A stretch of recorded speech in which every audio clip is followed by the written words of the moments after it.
It's 6 o'clock. We're going to get our meeting started. Start with the Pledge of Allegiance, I guess to the left.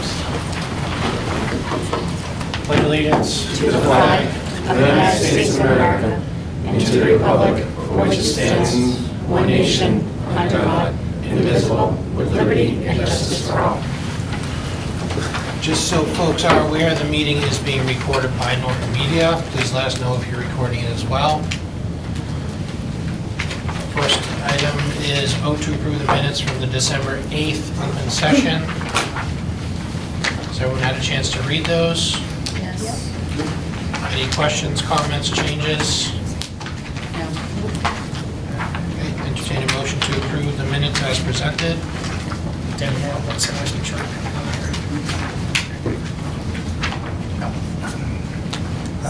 So moved. Is there a second? Second. All those in favor? Aye. Next is the warrants. Mrs. Cohen?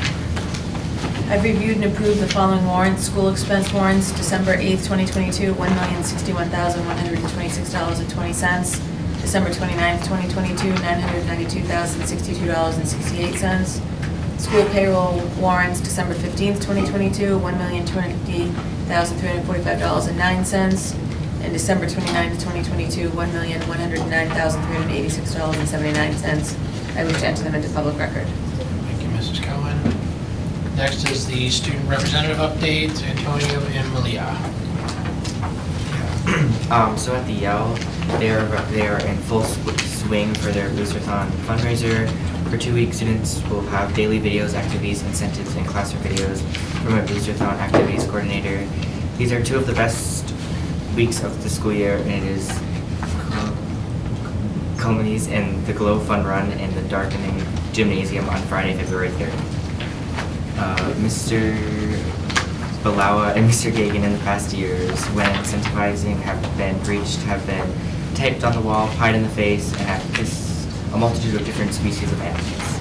It is all great fun for the kids and staff.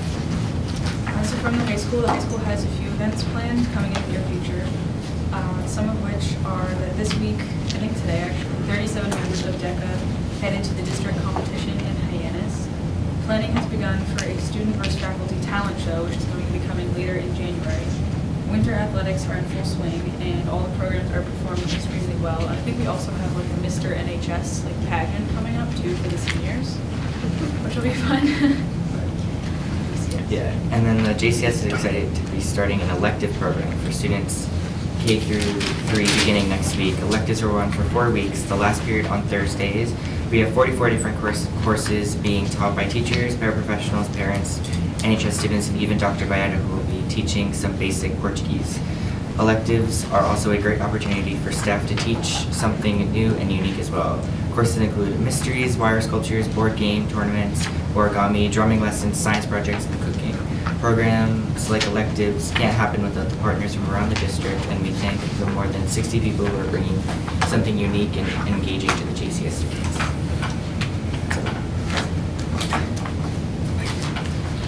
All right, so the next item is Principal Dolleman from the Norton High School. Yeah, thank you very much. Sorry I couldn't be there in person today. Just with COVID here for a few more days. No offense, but we're glad you're at home and you're sick. Exactly.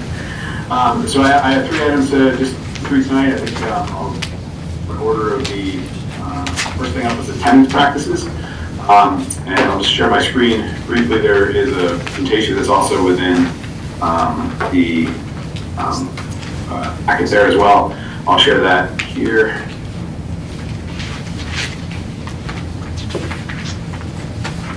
So last time we met to discuss attendance practices was, I think, at the end of October. And I know there were quite a few questions about sort of where the policy came from, sort of some comparisons with like districts, some other things that short questions about it. So really I put together a pretty short presentation to give you an idea of kind of the process that we went through in order to arrive where we were. Also part of that packet is the full attendance policy, not just kind of the chart of excused versus acknowledged versus acknowledged with documentation, those types of things. So just kind of tell you a little bit of the story is back in 2019 and 2020, our policy is as listed there. It was if a student had 22 unexcused absences for a full year, they would lose credit for the entire course, or 11 unexcused absences for a class that was only a semester long. We actually did not implement that in the 2019-2020 school year because of the pandemic. When we initially reopened in 2020, the fall of 2020, we really did not have any attendance policy implemented then, just because of how really fluid that situation was with student attendance and hybrid, etc. When we did come to the full return is when we really implemented the 59 grade here that is recoverable, and also kept the attendance appeals board as part of the full return in 21-22.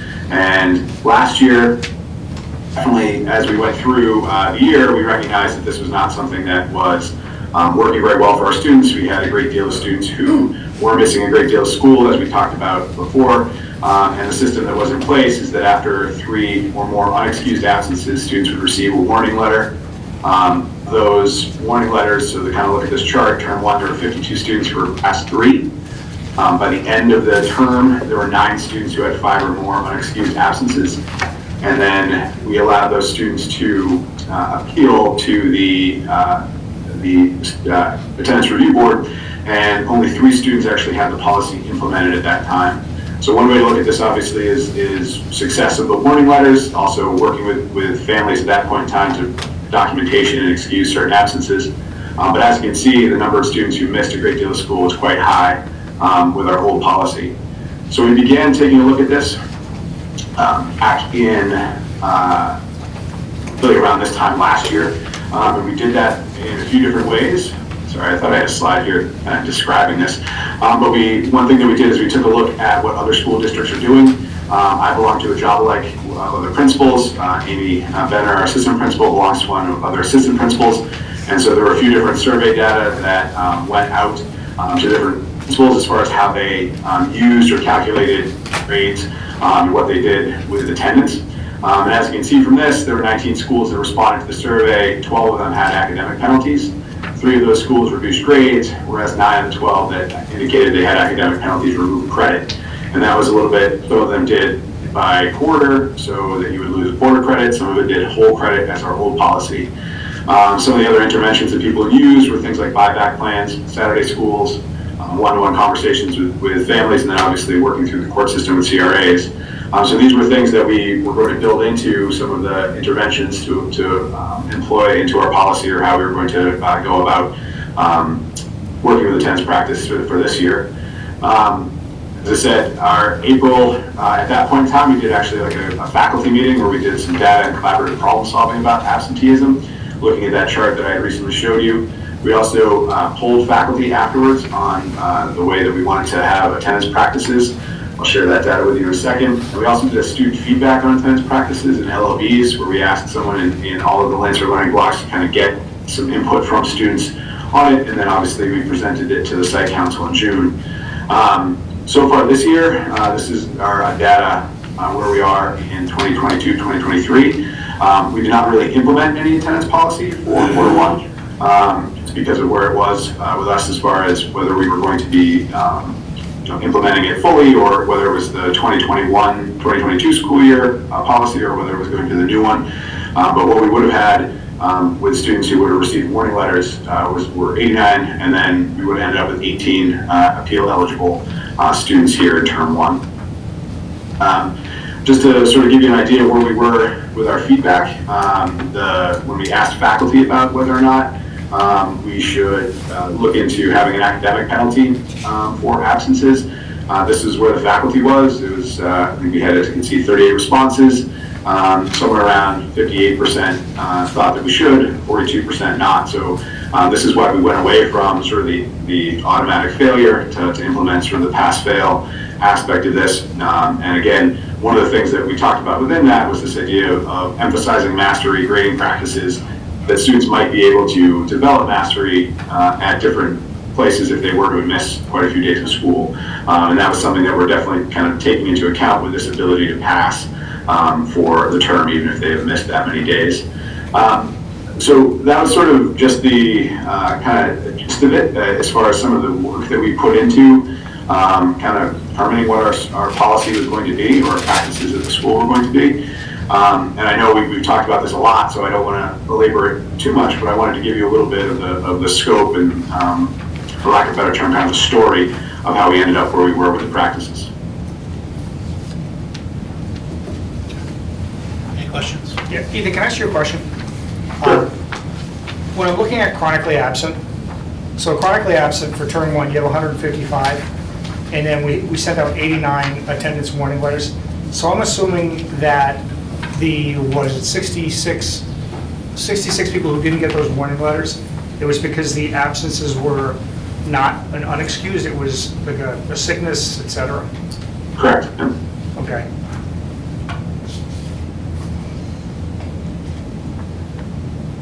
So one of the big things right now with the state, so that everybody's on the same page, is during COVID, you all heard, we provided you information from the state as it pertains to the millions of hours, days, whatever it was, about time.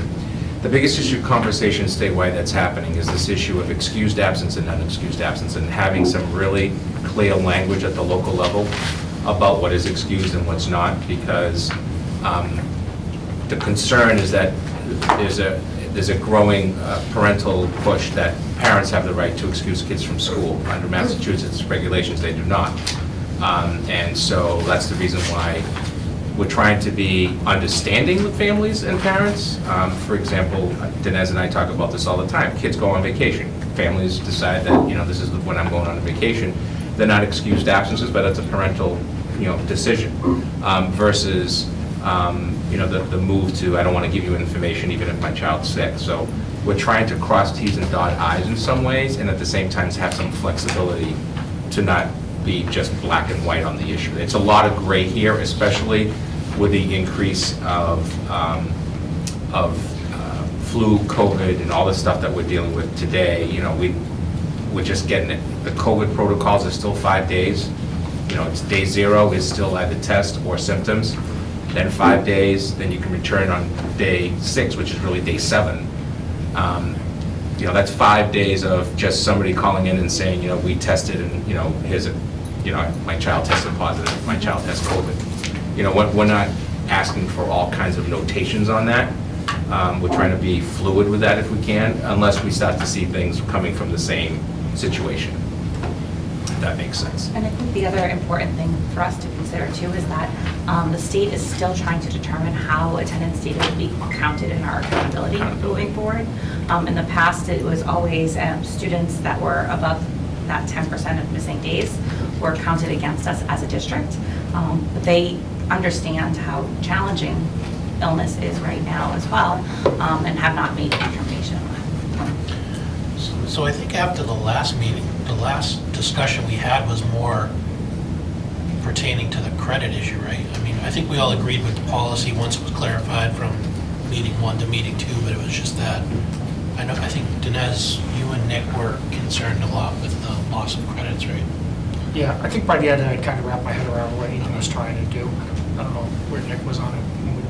I think one of the big fundamental issues here is something that we're actually dealing with right now in terms of truancy, different from these other topics, and that is students who are constantly truant to school and how those students, and how do you get them back, right? You don't want to have a 5, 10, 15% dropout rate, because then you're going to have the state all over you anyways. So it's upon us to look at every single one of those issues individually, like we are right now in some cases at the high school, and really trying to figure out the end game of how do we get the student, quote, to graduation. Well, the first thing is they have to be in school, right? So that usually may be mental health issues, that may be a chronic medical issue, and long-term, the goal is how do we really take a look at what the student's needs are. And don't forget, a student with an IEP in 504, those discussions are even deeper because we have a federal mandate that we have to follow. Students that are on an IEP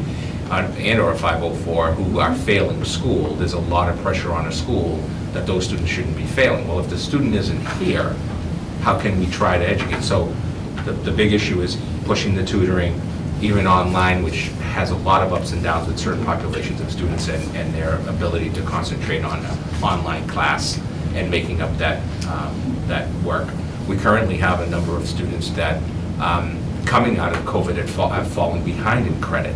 So how do we, quote, catch up students? And by catching up, I don't mean like, rubber stamp. I mean, what do they have to do to get what would be considered the equivalent of a passing grade? Credit is important because, remember, credits go on a transcript. Transcripts is what are used for higher education. There's nothing else. Parents always think a discipline report goes to the college, and there's one piece of paper that goes to them. It's a transcript. There's nothing in there about discipline. There's nothing there about attendance. It's just the final grade in each of the courses over 4 years, whatever they may be. I think, just a couple of thoughts, I think. So when we're looking at data, I think we should probably scrub out the COVID people, because I don't think they're relevant, and really, honestly, we can't solve for that. Yeah, so we're beginning to do that. So, yeah. I We're would take looking that. at medical, not just COVID, we're actually looking at medical, Right. so kids that are hospitalized, those types of things. Take anybody who is not. We're gonna start taking that data out. Yep. Anybody who's not missing school by choice, take Right. them out. Yep. So we can find out exactly what the real problem is. Right. And then, I don't know if we're doing this, I assume we're doing it, getting in line here, like, are we looking at kids over time? Like, look at the, are the, Oh, sure. is a cohort of people who are chronically absent the same kids So- year after year after year? And does it start in third grade, does it start in So the seventh warning grade? indicator begins as early as kindergarten, first grade. The warning indicator starts as early as kindergarten, first grade. And we have incidents at Norton High School, and in every high school that I've worked at, we have incidents, and the warning indicator in those days wasn't available. You can look up the student STATS number, and you can go all the way back, and you can say chronic problem since kindergarten, Yeah. chronic problem since 5th grade, chronic problem since 6th grade. Now, there are students that you don't see a chronic problem until the middle school, or you don't see a chronic problem until 10th grade. That does happen, and it happens more often than not. But the warning system indicator, and I know Jen knows a lot about that system is you literally can look at somebody missed school in kindergarten, 36 days in kindergarten, and they just missed in 10th grade 39 days in the first term out of 44. You see it all along. The issue is that at the high school, you are looking at the middle school and below. You're trying to do everything that you can around the student moving forward, because we all know that in the younger grades, there is some real data issues around student retention and future dropout. The data is there, right?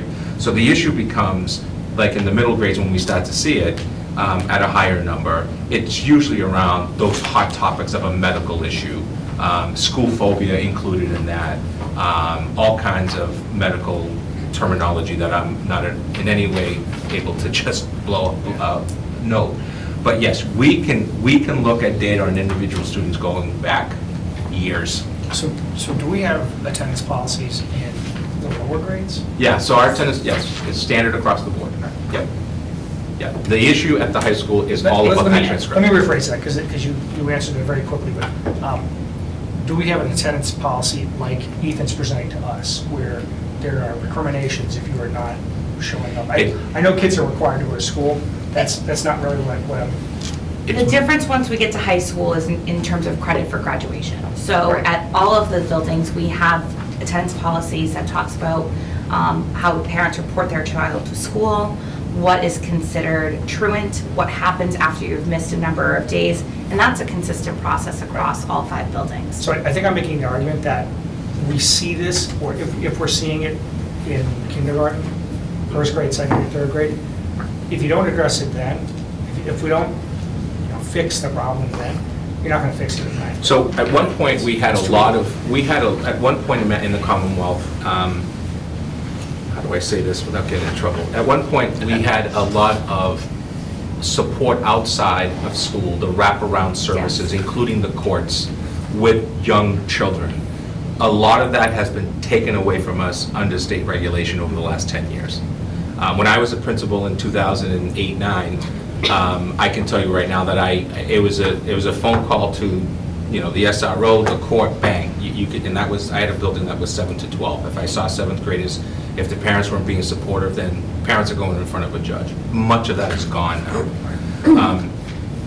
The other part of it is there's a lot of stress, not to utilize this as just an excuse, but there are significant stresses with young families right now. And I would say in the last decade around, everything from poverty to housing and all of those social issues that I can't control, but I'm part of because we're a school system. So we are working to that, but I take your point though, in terms of how can we internally look a little bit more at that K-5 level and say, what are we doing with the families? How often are we meeting with them? How are we pushing them? What services can we provide them that they don't have? Maybe it is talking to DCF. That's always a hard thing, right? Talking to, calling the state and saying they don't send their kids to school. That doesn't necessarily go over well. However, I can tell you of at least one story this year alone where utilizing the DCF was actually a support between the parent and the school about the kid. Remember, we have children, just happened the other day at one of our elementary schools, where it took hours to get the student into the building. I was there, I saw it. Hours to get the student to the building. Another day, student running from the car and just bolting down the street, and my staff running after them. So, we have those types of situations where it's very hard, and so both the adults, not because they're not good parents, but because they're struggling to motivate their child getting to school at a young age, are saying, you know what, today I'm not going to fight about it. I'm just going to see if we can, it's Friday, let's see if we can have a good weekend and we don't end up in a situation that causes the rest of the weekend to blow up. And I say that respectfully to any of those parents that are dealing with that. But I think you're right about taking a little harder look at some of our data at the younger grades. We'll do that. And the SEL issues too, I don't think we're going to necessarily solve for those. I think what we, speaking for myself, not for anybody else on the committee, but I think what I'd like to see us solve for is the kids who choose not to go. Yeah. Because those are the ones that, I hate to call them low-hanging fruit, but they're probably the ones that you're going to be able to figure that out, work with them, and get them back in school the easiest, right? The kid who's afraid to go to school, that's a different issue, and that's going to be a long-term thing. But the kids who, and I think on Ethan, one of Ethan's things here, he had like a, questionnaire about why they don't go, et cetera. Like, sometimes it's as simple as just asking a kid, like, what's going on? Like, why are you not going? Why would you go? Would you go with this, whatever? But those kids, like, those are the ones who, like, you're talking about poverty. Like, listen, the reality is the solution for poverty is good education, right? So we got to get those are the kids we really got to work on and get them in. Because the other ones, the kids with the SEL, I would almost kind of look at them as the medical, where it's a different issue. It's not a desire not to go to school because they just I don't care about It's school. not a I'm not motivation going. thing, Yeah, it's a- right. So you're at the point right now where we pretty much use our assistant principals or principals as truancy officers. We're going to have to move to probably hiring somebody whose sole job is to go knock on doors and say, where's your child? Because our numbers are growing when it comes to this truancy issue. It's not declining, it's going up for a number of different reasons. The numbers are, the cases aren't easy cases, I'll leave it at that. They're complicated cases that require not only somebody knocking on the door, but somebody also saying, I can help you get the resources through the school department to support you. I just need you to say yes as a parent, which can be very difficult. Asking them to come to school, it can also be very difficult to get a knock on the door. But the fact of the matter is that the truancy officer, which I actually think is kind of a bad title, kind of a little aggressive, we need to figure out the best way to get to that, because it's not just a high school issue. It's all the way down to the elementary levels. Sorry. Any other questions?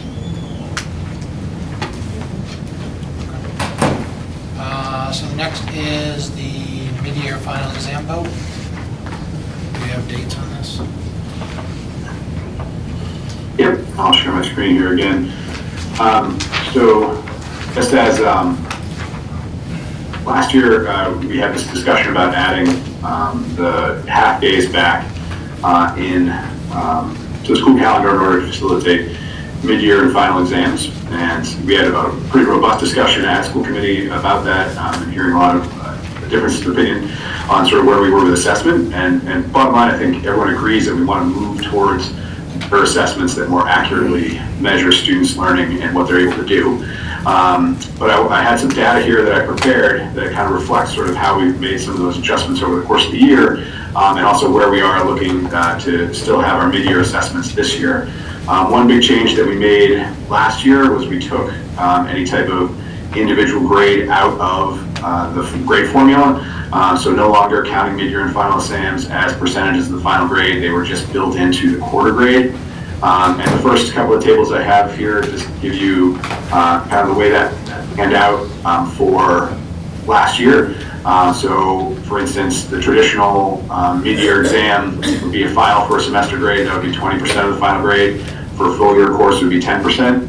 And really what it worked out to pretty much across the board is at least half of that. So instead of 20% for a final grade, for instance in art, for a semester course, both the mid-year and final went down to a 7.5%. In English, the mid-year had an average of 3%. For full year courses, a 3% impact on the final grade, whereas the final had a 5.3%. So those were compared to 10%. So as far as the high stakes nature of mid-year and final exams, the move to move it into the fourth and second quarter effectively did reduce its overall impact on the final grade in that course, which is hopefully a move again to make it not quite as high stakes or as nerve-wracking for students as we move through there. And across all our disciplines, that's essentially what we saw. In some cases, actually, I'll back up to where history and social studies were. For their full year courses, you actually saw the mid-year and final grade move below 3% as part of the final grade there as well. And pretty much across the board, that's what we saw, that it reduced the impact on students' final grades there. So that was one of the things I wanted to share as far as what I saw is really a success story when we're talking about high stakes exams and how they're going to affect students moving forward. And what we have here is quite a few, and I'll go through this pretty quickly, and if there's anything people want me to go back to and spend a little bit more time with, I will. But basically we ran an assessment or survey after mid-year assessments, and then again after final assessments.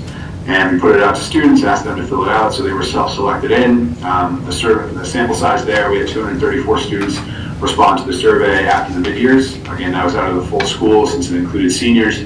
Then we had 138 students reply to the final assessment one, which is about 27% of the remaining 3 grades since seniors had already graduated. And really, what we did with this data is we spent quite a bit of time reviewing it as a faculty. We actually spent one of our professional development days, spent about an hour of that taking a look at student data, reviewing it, kind of seeing what takeaways we could take from that, and then also utilizing, we really spent a lot of time utilizing that mid-year data in what we call instructional cycles as part of our, what was called the acceleration roadmap, sort of getting back from a hybrid year. And so this was really, urging teachers to really utilize this data in order to plan interventions for the classes and what we call just-in-time interventions class-wide. And at the end of this, I'll share a little bit more about sort of where mid-years sit as far as our multi-tiered system of supports, our integrated multi-tiered system of supports this year, really trying to plan and be diagnostic for individual student interventions as well. I'll take you through some of these numbers. As you can see, this is just participation in the survey. Even though we had relatively small groups, they were pretty equally represented. One of the things that we wanted to address, and actually these questions were created with the help of a junior AP English class that I visited a few times and kind of looked at. They were very vocal about what they thought about assessments. And so I visited with them in order to get some of the ideas for questions that we wanted to ask. And this is sort of the timeless materials. As you can see, we definitely had roughly the same percentage of students who felt either agreed or strongly disagreed that they had all their materials in time. But you saw that certainly grew for final assessments as far as strongly agreeing, that neutral category, which after the mid-year assessment, I said I should have got rid of the neutral category, but I wanted to keep the questions the same for the final here as well. As we went, we did move forward with that. You can see here sort of in-class preparation time, similarly made some progress. Some of how, feeling prepared for this. We had, and this might be indicative of what we did with our final assessments, that they were actually alternative assessments, or many of them were. The preparation as far as how students felt prepared for the mid-year or final exam, you can see roughly the same. Actually, our numbers for the final assessments, we had more students strongly agree that they were well prepared, but then some who actually felt they were less prepared, and that might have to do with how the assessments actually were different than what they had in the past, things like portfolios and projects that were being utilized pretty widely. The question here, as far as the process of preparing, this is one of the things that our faculty feel very strongly about. When looking at MCAS, when looking at other SAT, things like that are kind of assessments that have to be taken in order to get into college, graduate from high school, and then even after college or after high school in college and those types of things. Cumulative assessments, like actually preparing for those, are valuable. As you can see from our assessment data here, students not necessarily in too strong of agreement that this is something that they find a valuable skill. A lot of neutrals on this, as you can see. We did sort of shrink the disagree and strongly disagree going into finals, grow sort of the agree and strongly agree. That also might have to do with some of the types of assessments students were taking.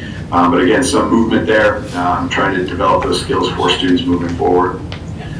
You certainly asked about stress. One of the teachers sort of points on this particular graph had a lot to do with what kind of stress this was, that it was sort of an open question. We didn't change the question for the final exam, but we might drill down a little bit more into what this meant. Stress can mean different things for different people, was kind of the teacher's point on this. But as you can see, definitely final assessments moved away from a more stressful environment. It might have to do largely with having taken the mid-years. Those were the first cumulative assessments that any student had taken in quite some time because of the pandemic. But then coming second time around towards the end of the year, both alternative assessments and some of that practice from mid-year probably eliminated some of that stress moving forward there. This is a question about out of class time that students spent preparing. And again, one of the issues of this certainly is the stress put on students of preparation and trying to live a balanced life outside of school, and with sports, with activities, jobs, all of those things being balanced. We saw that this was actually data that somewhat surprised me, as far as the majority of students were either between 2 and 4 and 0 to 2 hours. So more than 50% of students said they only spent about 4 hours preparing for mid-year assessments combined, and actually those numbers got a little bit worse for our final assessments, and largely I think that's probably due to some of the alternative nature, where students were doing more outside of school and simply presenting their knowledge inside of school. We take a look at the traditional paper and pen, and this is kind of the types of assessments students are taking. As you can see, kind of the bottom line numbers are at the bottom of the screen there. For mid-years, we had about 82% of students had 4 or fewer traditional exams. And I think if we drill down this a little bit more, we would actually see sort of how that's broken out, that it actually was sort of underclassmen who had many more traditional exams than some of the upperclassmen kind of filled in some of these groups that had fewer mid-year exams. When you take a look at that, this is movement. When you look at where we were with final assessments, many different departments using portfolios, projects, things like that. We had many students who had fewer than 3 exams. So 98% of students, really, the vast majority of students only had 2 exams at the end, or traditional paper and pencil exams at the end of the year. When it looks, the reverse of that, non-traditional portfolio project presentation conversations, you see that sort of is borne out there too, as you would expect. And so just really reflecting back on these assessments as well, we wanted the students' opinion on how well they felt their performance really reflected their knowledge and skill level. As you can see, they're pretty similar graphs for the most part. Definitely, it is interesting when we look at some of the portfolio projects and things like that students did for finals. It seems they actually felt a little bit less inclined, at least strongly agreeing, that they were things that reflected their knowledge and skill. But overall, when you look at the disagree and agree, they're roughly the same from one to the next, from mid-year to final exams. And then based on results, I understand my progress for future growth. Obviously, that's one of the things here, is that using these, especially the mid-years, as things that can help inform future instruction, both for teachers and obviously for students, to look back at their performance and be able to understand what they need to work on going forward. We do see that final assessments seem to do a little bit better job of allowing students to kind of understand their progress and be reflective based on some of those alternative types that were there. So that's kind of the end of, as I said, those are a lot of pie charts to throw at you. I know, and sometimes not as obvious as other things, but if anyone has any questions on those, I'd gladly answer them or revisit some of them. A couple of notes I'll make before that is definitely, what we're looking for and what we're asking for is 2 additional half days here in order to run our mid-year exams coming up here at the end of January. And really what we would be using that data for, and we would be sticking with sort of the movement in many departments would have sort of a more traditional mid-year, although many departments are moving to non-traditional ones. For instance, the whole history department really moving towards actually interviews, conversations with students. We have definitely different departments moving towards portfolios where they're looking to develop students who have kind of worked over the course of the year that really shows their accomplishment of power standards within those departments that are obviously aligned with the Massachusetts frameworks. Also with this, we have a large cohort of teachers who have been implementing project-based learning over the course of the year. That will impact mid-years and finals as well, as far as the types of assessment that students or teachers are planning for those. We had 22 teachers take a project-based learning course at the end of last year, and that certainly has moved some of our assessments to more authentic sort of performance-based assessments like portfolios, projects, and that type of thing. One thing I did want to note, just sort of peer schools too, just this year, this comes up maybe every year, as I mentioned, these job-alike groups of principals of area schools and the TVL and others.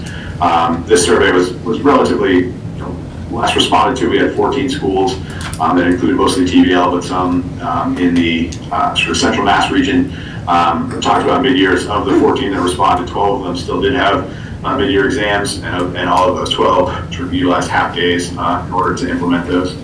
And the last thing, I think this was an ad after the packets were printed there.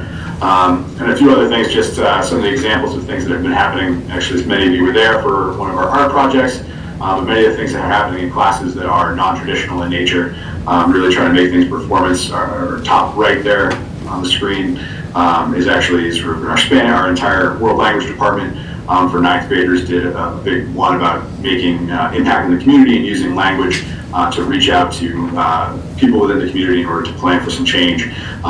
Very, very cool stuff with that. Similarly, some things on photography, providing feedback flexibly with teachers, with students providing feedback to students. So essentially sort of we're making big strides, I think, in assessment and making it very authentic and providing some of these additional skills that students need with them. But we're still looking to continue our mid-year assessments and sort of more non-traditional assessments at the end of the year, really because that fits in with what we're trying to get some solid data in order to help intervene with some students who might be struggling with some of those core ideas within classes. We can answer any questions on any of the charts. I can share my screen again there too if people have specific questions. It's a calendar change, so therefore the school committee has the right to, has to vote I do have a question on the memorandum, not the charts. Yep. The very last sentence of the memorandum, grade 12 students will be exempt from final examinations only if the cumulative average of 90 or above. Have we thought about, is 90 the right number there? I feel like That's been the number for I feel like years. 80 is probably the right number. It's been 90 the entire time I've been here. I know that. I don't know about before that. And I hear you and I understand, It's but been I 90 feel like since I was in high school. I feel like Because I had to 90s take all my finals. So I'll put Malia on the spot here. Like, as somebody who was. Thanks, Dad. But honestly, Malia, like, if you were coming into the final exams with a B, how much does your grade matter to you anymore at that point?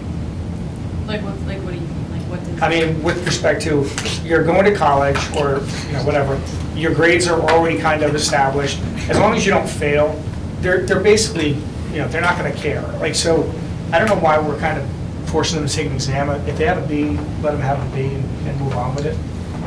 I don't know. I think the problem is if they fail, they drop into a C. Well, then don't make them take it. I- Like, that's what I'm saying. Like, So there's a They've lot, obviously there's a got B lot in work this the whole question, year, right? There's a right? lot in this question, and one of them is, where in, and I get your point. Everybody at the table, including my staff at Norton High School, knows how I feel about mid-year and final exams and how I felt about them my entire 31-year career in education. And That let me just- said, And let me just really quickly, that's not true though, because we just showed that the percentage that affects your grades is very minimal now.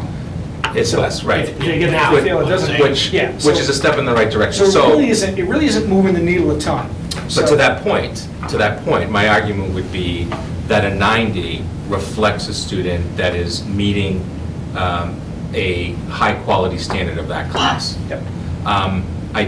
I think if you were, I agree with you that, or maybe to your inference, that, you know, how important is it? You've already gotten into college, your transcript's already been accepted. I think they're already at the finish line. Right, they're at the finish honestly. line. So I think the discussion here really isn't the 90.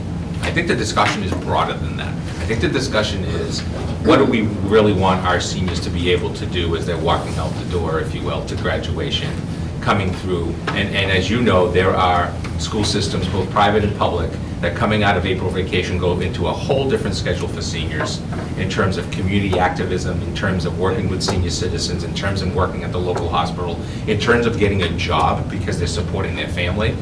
I think those are bigger discussions for us to have.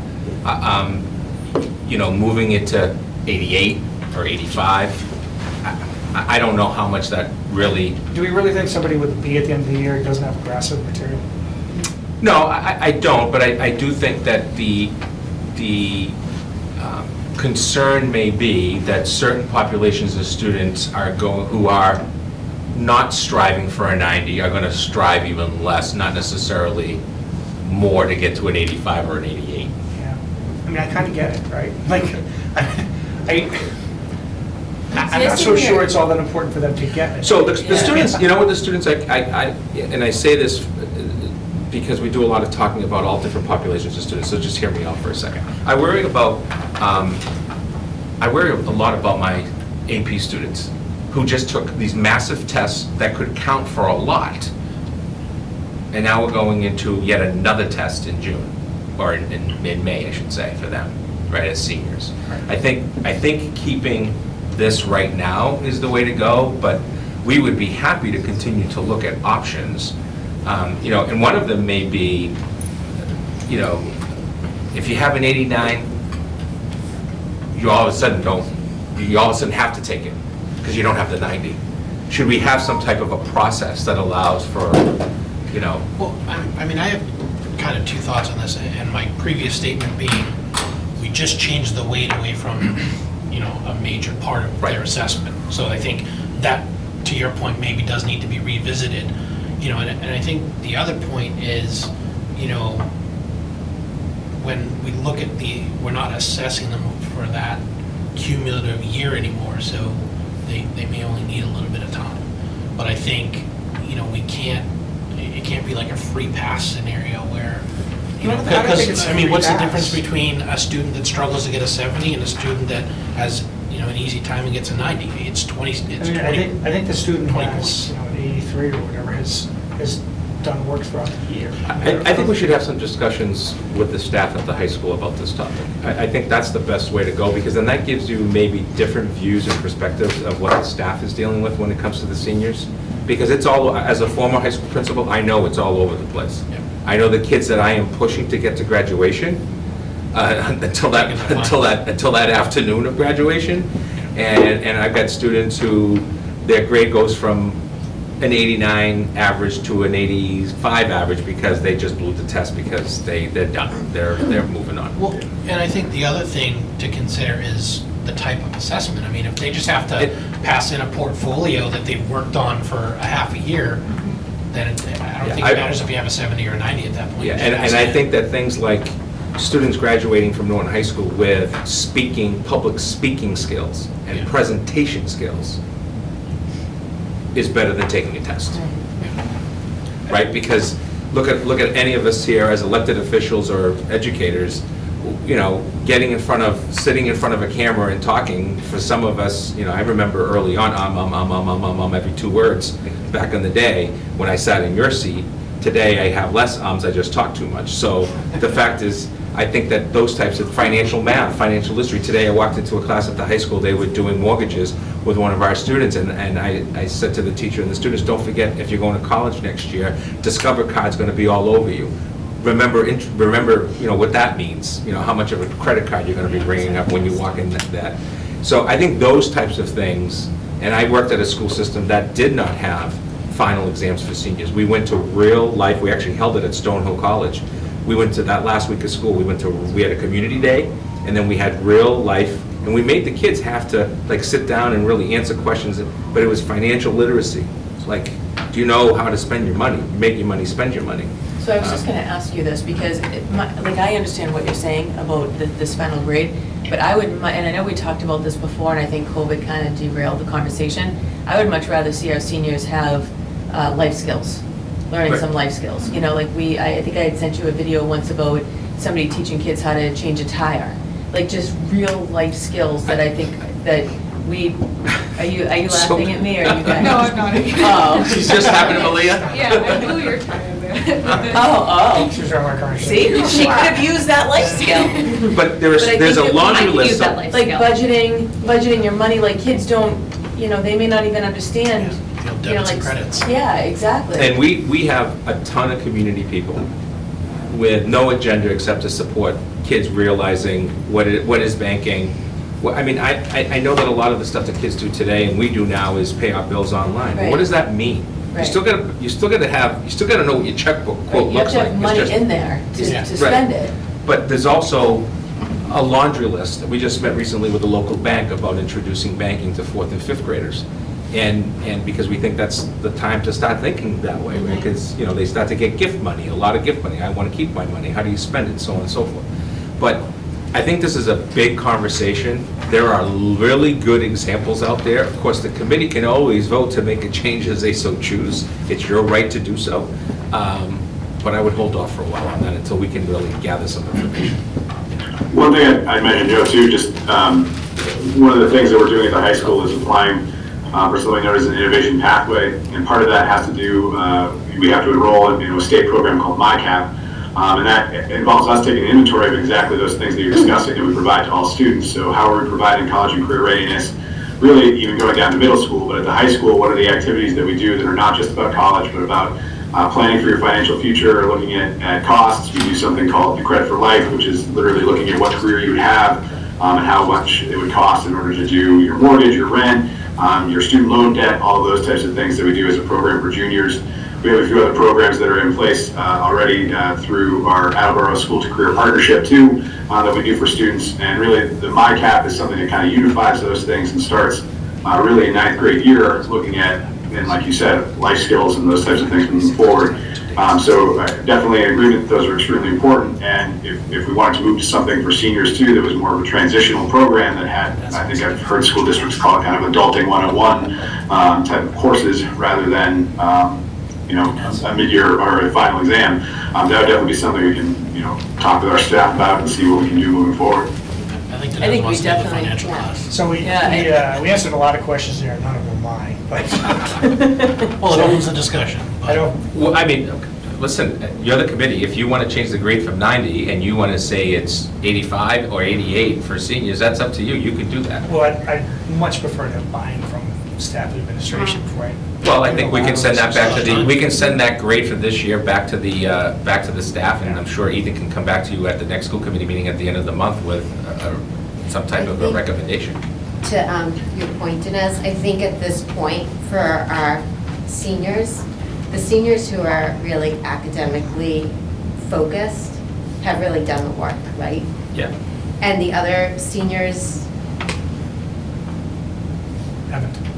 haven't. I mean, it's but Yeah, the problem is you I get just- the 70 still back, so why is the 80 getting, why is it 70? I'm not saying it's not, I'm just I saying. think that we're all saying, I think actually. I feel like, It's 52, anybody for a 52? Honestly. But if you go, if you. Well, a 60's passing.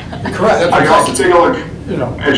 at the number of seniors who actually did take finals. So like if it is a class that has a final, that 90% is what exempts them from that. But by and large, AP students do not take finals because the AP exam is taking place of that. By and large, many classes have moved to a portfolio where they just come in on the finals day and present their portfolio presentation or something like that. So as far as like students who may have, actually be on the hook to take finals, it's probably a pretty small number. I couldn't give it to you off the top of my head, but I can find out for you how many seniors actually took exams last year. Let's do that, with Ethan. that 9%. Let's just look at the data, at least for last year. I'm not sure we can look at it from the prior 2 years because of the COVID situation, but let's just take a look at what that data looks like. Is it 100 kids, is it 65 kids, is it 40 kids, what does it mean? Well, is there a way when we look at that data to say, can we break it down to the number from like 70 to 90, if we have 15 kids that it's gonna affect, then is it worth the change? But if we have 75 kids that had an 89 that had to all of a sudden take finals, then maybe that's worth the discussion. We can break that down. I think. Yes, I'd like to know, like what you're saying, I'd like to know that, but I'd also like to have input about, do we really need to do finals with seniors? Or can we Exactly. really move pretty quickly to the life skills? I think that's, I don't think the finals matter. yeah, I don't think finals matter. Like, I understand your point of the grade, but to me, I would actually like to see them go away for our seniors and really focus on life skills. That's kind of. I love the life skill suggestion that, all of that, but my one concern is, what if someone's teetering on that line of the 68, and with a final, they could get a 72, and that's C minus. What do we do in those situations where a kid's like, I need to take something, I want to boost my grade those extra 5 points? It might be an 88 So or maybe they 92. can do extra. That would be my Right. one hang-up, is Right. how do So we it's like- make sure? Well, if it's That's a a good point. project, they could still do it. So that's Right. like the students who didn't have to take the MCAS to get the Adams Scholarship, but took it so they could get the Adams Scholarship. So in that point, and you could have a student who has a 90 average and they know that they want to get a 93 average instead, right? There could be some flexibility there. Yeah, I think as long as we But- keep that flexibility option open. Now, again, this probably puts a little more on our senior teachers as well, because now they're going to be doing multiple different things. But I do think if we have the flexibility options open, I would love to move more towards, what are your college student loans going to look like after 4 years at Right.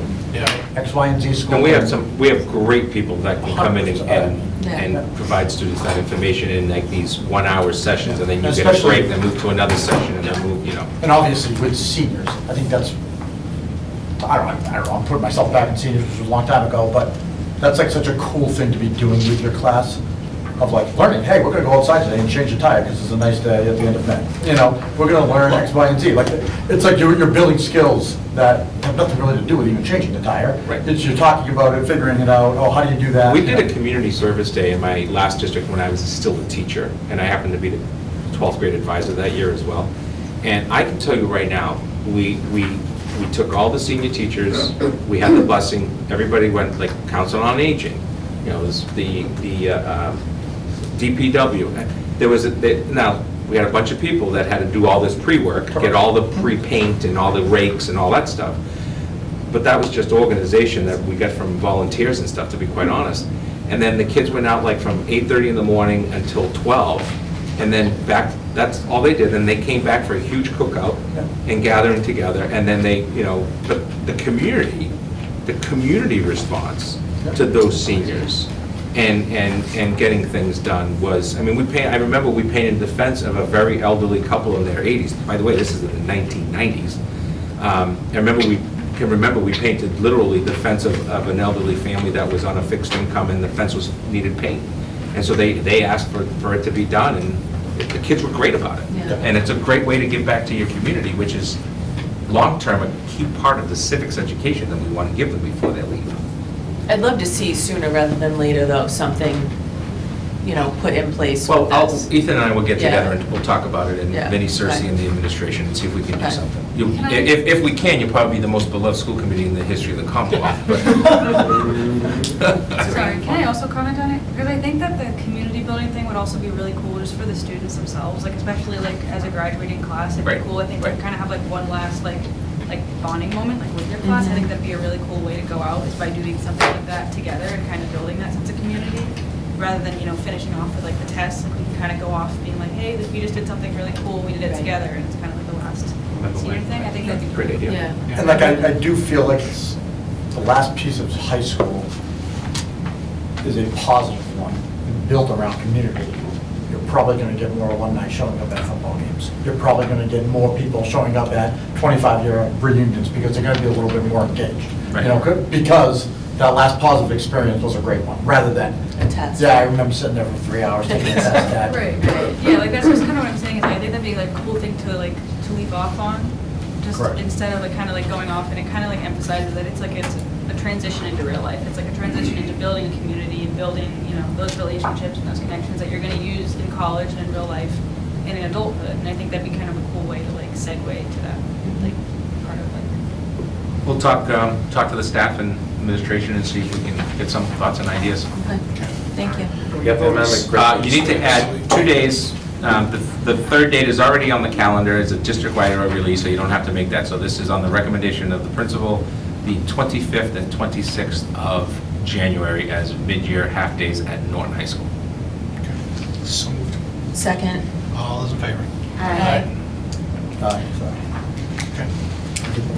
Thank you. All right, the next is review and approve new courses. We'll stay with you, Mr. Donovan. So we have 3 new courses to bring up here. I don't think I'll share my screen, I'll just kind of talk through them, that you have them right in front of you. So the first one is a sort of co-written course. These are 2 teachers in our English department. They're both actually teachers who did our project cohort in last spring. So that really drove a lot of what they're trying to tap into here. So if you recall kind of the story of our senior year English, it went from kind of just a senior English 4 that encompassed many different things to individual labs that became very difficult to schedule, became very difficult to manage for students. So we went back to an English 4. But what it looks to do is actually kind of resurrect one of those seminars around a genre study. In this case, true crime and horror. Again, both sort of units of this, so to speak, would be entirely project-based. So the first sort of part of it would be about horror, the emphasis being on really taking a look at trying to do some analysis of horror, some of the things that are embedded within it, from the classics to things that are released more recently, and then actually have students try to publish some type of research paper. The true crime aspect, kind of capitalizing on the success really in the last probably decade after the Serial podcast from National Public Radio, really delving into the true crime phenomenon that kind of dominates the podcast charts, and that would kind of lead to students doing some research and trying to kind of host a podcast as part of their final project there. So really it would be a semester course that would dig pretty deeply into those ideas of that particular genre. Questions on that one? Questions about that one? This one, my only concern, is this is open for anybody 9 through 12? No, it would be open for mostly just seniors. But any course, any student could take it. It would probably be senior dominated. It would be something that we would have to have, like, because of the content, we would actually have like a disclaimer within our description in the program of studies, as well as like an introductory part of it that would require parents to sort of sign off on it because of the content. So it wouldn't be something that like we'd be putting our 9th grader in something like that would be inappropriate for them. You answered my question, thank you. Good luck. Welcome to high school. That's really scary. No, not happening. The next 2 courses are kind of out of our Spanish department, but really kind of transcend world language. The first one is from a Spanish teacher, Mr. Corway, who's proposing to teach a leadership course. Obviously, the tricky thing would be making sure that he could teach this given our sections in world language. But he has already kind of demonstrated, he's an alum of Norton High School, was a tremendous student leader there, has already sort of demonstrated his ability to mobilize students at the high school as well for a lot of different causes like Best Buddies and other things as a class advisor as well. And really what the course would focus on is different types of leadership. It would be a semester-long course introducing leadership, and then looking at ways that leadership is out in this world, corporate and nonprofit, how government is a part of leadership, as well as then leading activism and nonprofit, and those types of things. And that was actually, he was one of the people who sort of piloted the World Language Project, looking at the community and trying to get students to write some of their government officials within town or in school and try to make some of these things happen. And that would be a similar type of thing you would be undergoing here with the students in this class. So that's the dedication on this one, and it would kind of be dovetailed with this international relations question or class. Are there any questions on leadership? Nope. No. And then the international relations course would kind of, again, be more of a world language focus here, as it would be focusing outside of the United States. But as you take a look there, really take a look at what global studies is, taking a look at really kind of some of the theories of international relations that are specific to the United States and the West, as well as non-Western perspectives, taking a look at world peace as sort of a movement coming out of, obviously, with the UN, and then looking at foreign policy and how the United States is a large player in foreign policy, as well as how other countries are going to conduct their foreign affairs in order to, again, accomplish their objectives. So that would be, like I said, a semester course that would kind of dovetail with the leadership courses there. Any questions? I guess my only question, and this probably doesn't really have anything to do with school committee. Obviously, Bobby's in our foreign language department. Is this going to hurt us in any way? It's a great question. So we will have to take a look at enrollment on all classes. We would prioritize the world language department over that course. You know, in terms of everything changes every year because of enrollment. So we start with enrollment, then we have the registration for the classes, and then we have to make those difficult decisions. So unfortunately, at times with courses like this, they're presented by one teacher, but potentially a different teacher teaches it, or it doesn't go forward. Those are the options. But we in this particular case, as electives, although I think they're fantastic, you know, especially leadership and international stuff, I think is a good thing for our kids. We would not supersede it over the world language class. That's a core content class required for students, so it would be based on enrollment and then actual student enrollment into the course, and then where it fits. Good question. Probably do like a leadership group, like a club. Yeah, well, some of us have some thoughts about how to do that too, but, you know. Says the training development guy. And it's the international relations one actually goes along really nicely with our global ed certificate as well. I was really excited to see that one come forward, but. Well, you could tie that into Yeah. the tours we're doing too. Yeah, the biggest issue that happens with these types of courses in our size of our high Yeah. school is singletons. They become a singleton course and they take that schedule for a loop. Yeah. So that's the issue. So we traditionally really take a look at the classes, and we think they're good classes. Kids would be interested in them type of thing. We want you to approve them, put it on the program of studies, and then wherever it lands, it lands. Yeah. But it has to land with the core classes first, being good class sizes, the kids are getting it, and so on and so forth. Do we ever look at, and I assume we do, maybe do we ever look at taking classes out that? Oh, yeah. Historically? Oh, sure. We have classes that we've dropped.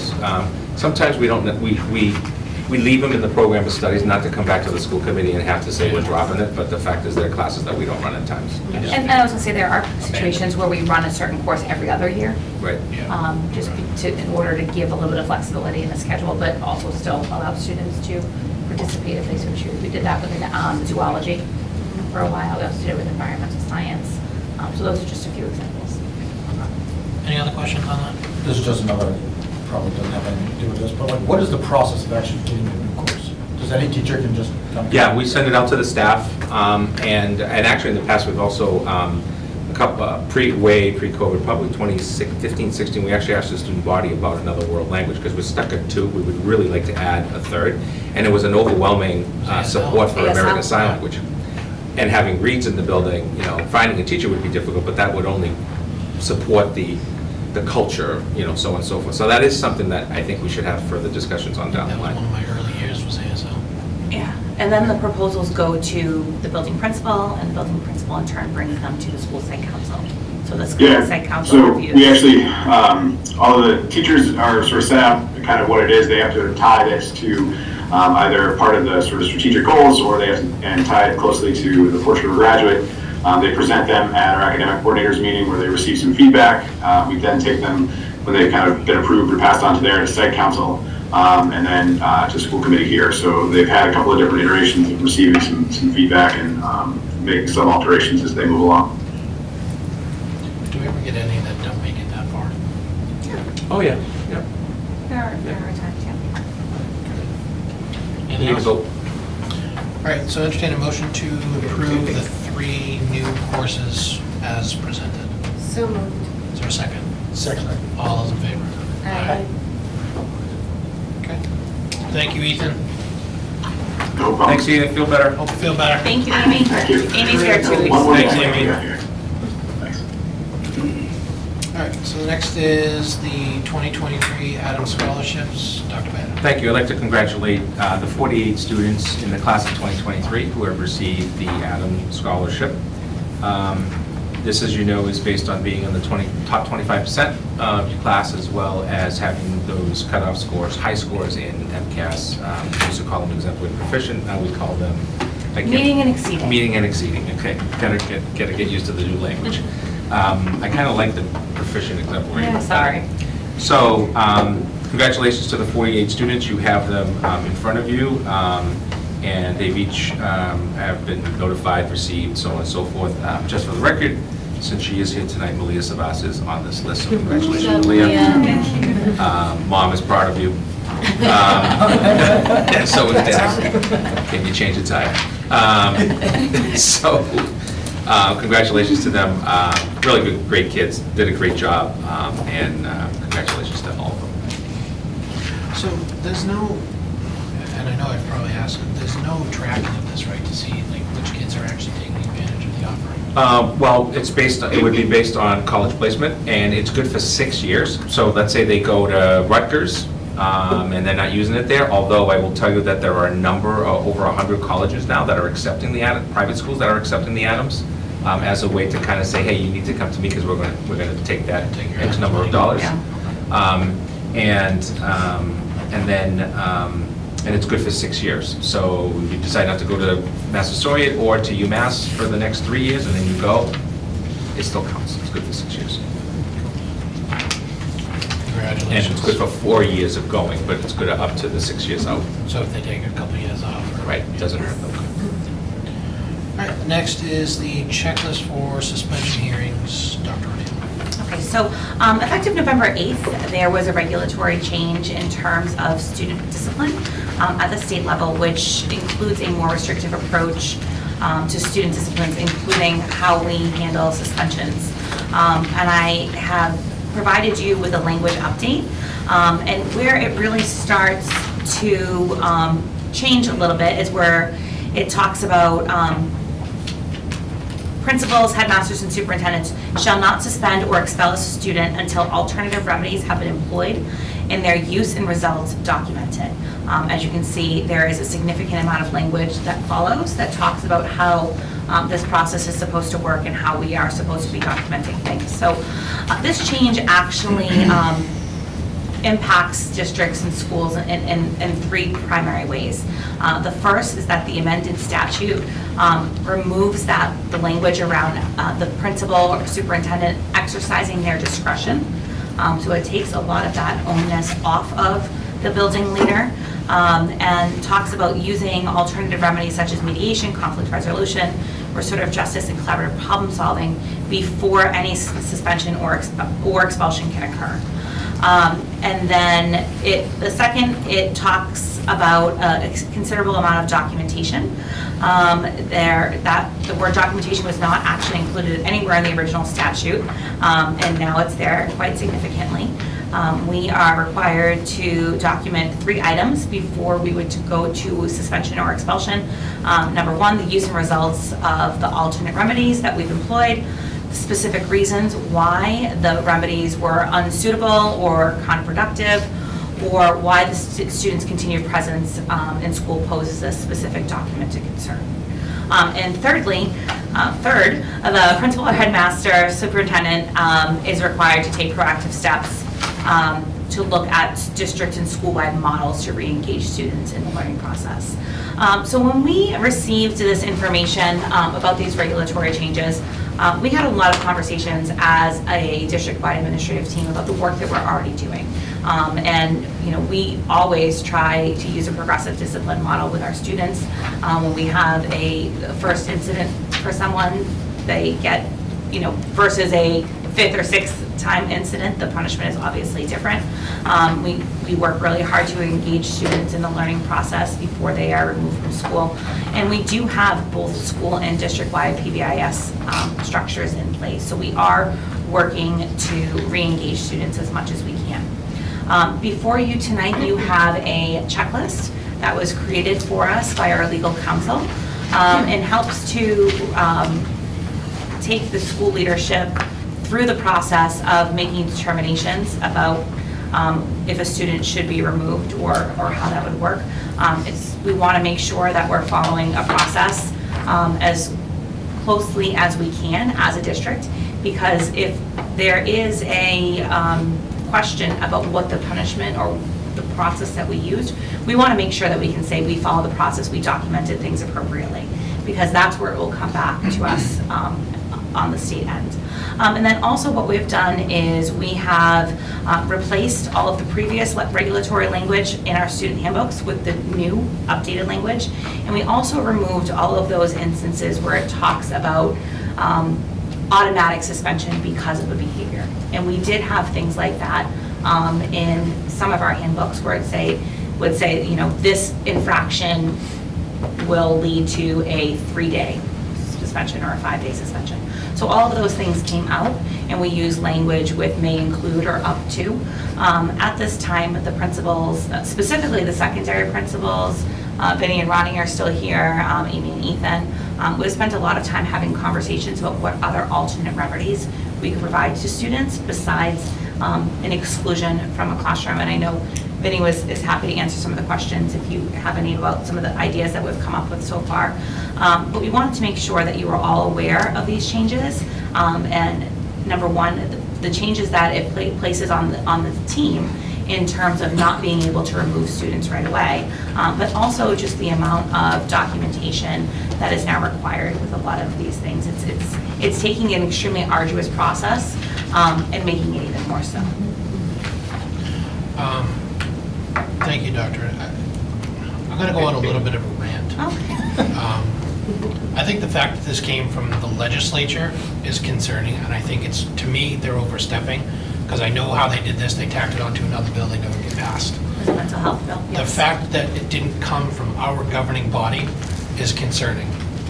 That being said, having been doing this for a while, I know our district in particular does things with this progressive nature, because nobody wants to send a kid out of school. That's obviously the last result. Just to me, I don't, the fact that our legal department was kind of confused by this, this to me seems something like this might be something that affects maybe 10 or 12 school districts, 14, 15 maybe.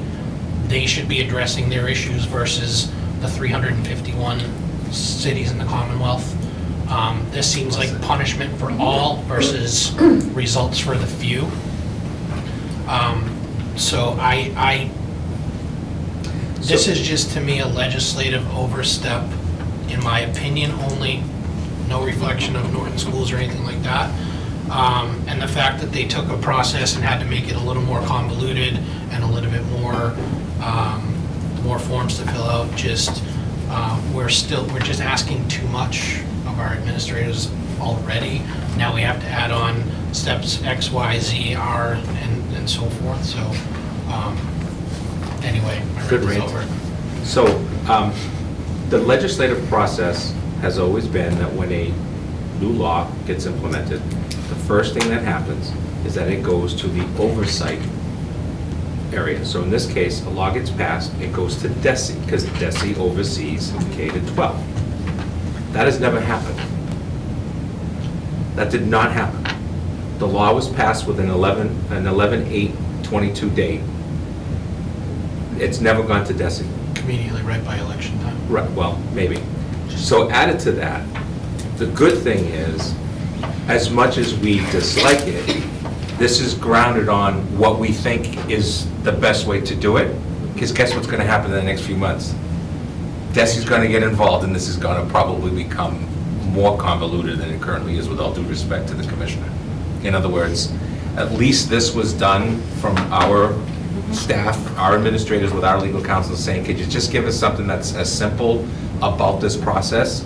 Because I am concerned that what's coming is going to be even more than this one-page double-sided. Now, as much as I dislike this, and I've been, as you know, since the beginning adamantly against it, the Superintendent Association has requested meetings with the legislature that has filed this, and got this passed, who happens to be a former school committee member, by the way,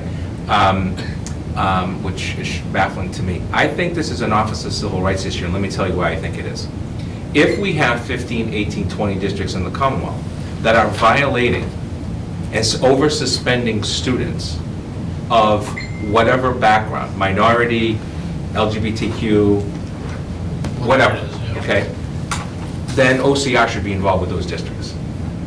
We are very progressive in our discipline. We do not suspend a ton of students. We just don't. I know at times it seems like we do in terms of the information that I provide, but we just don't. We use a ton of detention as a way to try to keep kids in school.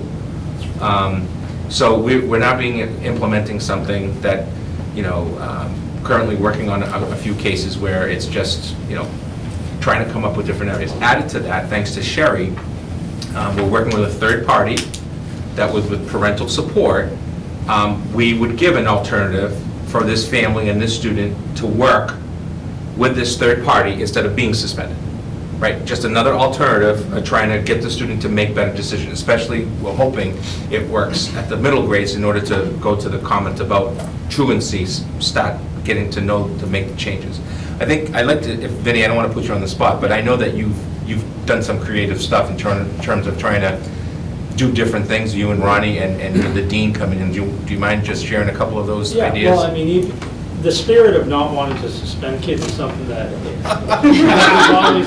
we've always kind of adhered to and used to guide us. It's really unfortunate that they've, again, shackled us and took tools away from us. Sometimes a suspension is necessary because of the handbook, but it's also, handbooks are always around to not just maintain safety, and this talks about how they pose a danger and concern. Handbooks were originally established to maintain order, not just merely safety. Safety is the floor. We absolutely have to be a safe school, but they're there to maintain order. And there's an expectation, even amongst kids, that if a parent curses at the teacher, that the next day that seat might be empty. Okay, and that maintains order, and there's a deterrent effect to that, which is tough to lose. But also for the students that's being suspended, because I've had many of these conversations over more than a decade. It's also cathartic for a student to be able to take responsibility and then quickly move the penalty and the incident behind them if it's a heat of the moment mistake. And suspension does that. A lot of these things, it's funny, why the language talks about removing our discretion, I'm concerned because it widely amplifies my discretion. I'm supposed to just come up with penalties at my own liking. We're just talking about what did I create? For raises. And that's almost more daunting than just having a set thing. And it also, I think, gives a wide berth for people to make mistakes or to over-apply a penalty to one group or whatever. So I really think it's going to kind of backfire a bit. But even ahead of this, knowing that this was a thing, we approached you and you guys approved Saturday school for us, which was going to be a step of something we could do to consequence, maintain that order without moving to suspension. We've added, we're looking to add an extended office detention, which would be a 2-hour office detention. And then we're looking for some structured day and some things around in school that might be able to get creative with some of the consequences that we apply. And again, there's two ends of that. Sometimes allowing the student to take responsibility in a very tangible way, in a quick way, is important for that kid to be able to move past the mistake. One of the things that we always talk about is be kind, respectful, responsible, better. And oftentimes kids take a penalty and I say, hey, you're already doing it, you're being responsible. You've acknowledged what you've done was wrong, you understand why it hurts you and the rest of our community, and then you're taking responsibility. And oftentimes I'm able to still maintain good relationships with kids that we've had a consequence. This really puts a lot of the stuff in front of them. So some of these things that are going to be creative, also keep it in front of the student. But we're going to try, but it's really not outside of the spirit of anything we've tried to do. Again, it's just a lot of work as far as coming up with these things. And I'm really worried because it widens our discretion in some ways.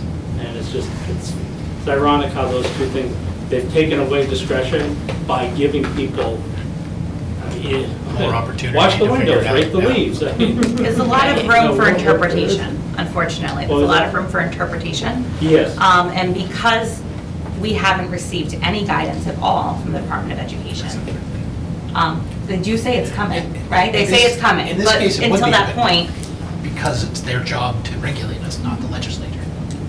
so, That's my problem. and again, another unfunded mandate. I have, yeah, of course it's unfunded. I have a feeling this will come back to us before the end of the school year. when Right, I this agree. gets involved. And, you know, at the other point too is that we want to make sure that we are structuring other opportunities within our student handbooks so that we can call upon them.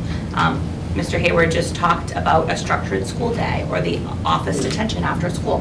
What do those things look like? We want those to be in writing so we can have them and fall back to them for families as well. So we will be coming back to you this spring with other opportunities, confirming what our ideas are and sharing those with you so that we can have them in place as we move forward. This does require a vote because it goes into the student handbook as an updated state regulation. So I'm gonna Probably just, really voted anybody different anyway. I'm sorry? We can't vote it differently anyway. No, unfortunately, I was gonna yeah. ask. Okay. We have an option. The only reason why you're voting it is because the current language is different in the handbook. You're just copying and Right. pasting the new language. so, two things. The first one's rhetorical, but in the history of humanity, has the removal of punishment ever decreased an undesirable behavior? Not once, right? Not once. I don't understand this at all. I don't know what we're doing, quite frustrating. honestly. And it seems to me that we've forgotten that there are other kids in the school, in the classroom, right? Like, I don't know what you're suspending people for or not. Malia's never gotten suspended. Yeah. School year's young, I guess, though. You never know. Still That's her time. senior goal. But yeah. Forget the 90, Dad, I'm going for suspension. That's her final exam. But I have to imagine that at times when kids are getting suspended, whatever the behavior is distracting to the other people in the classroom, right?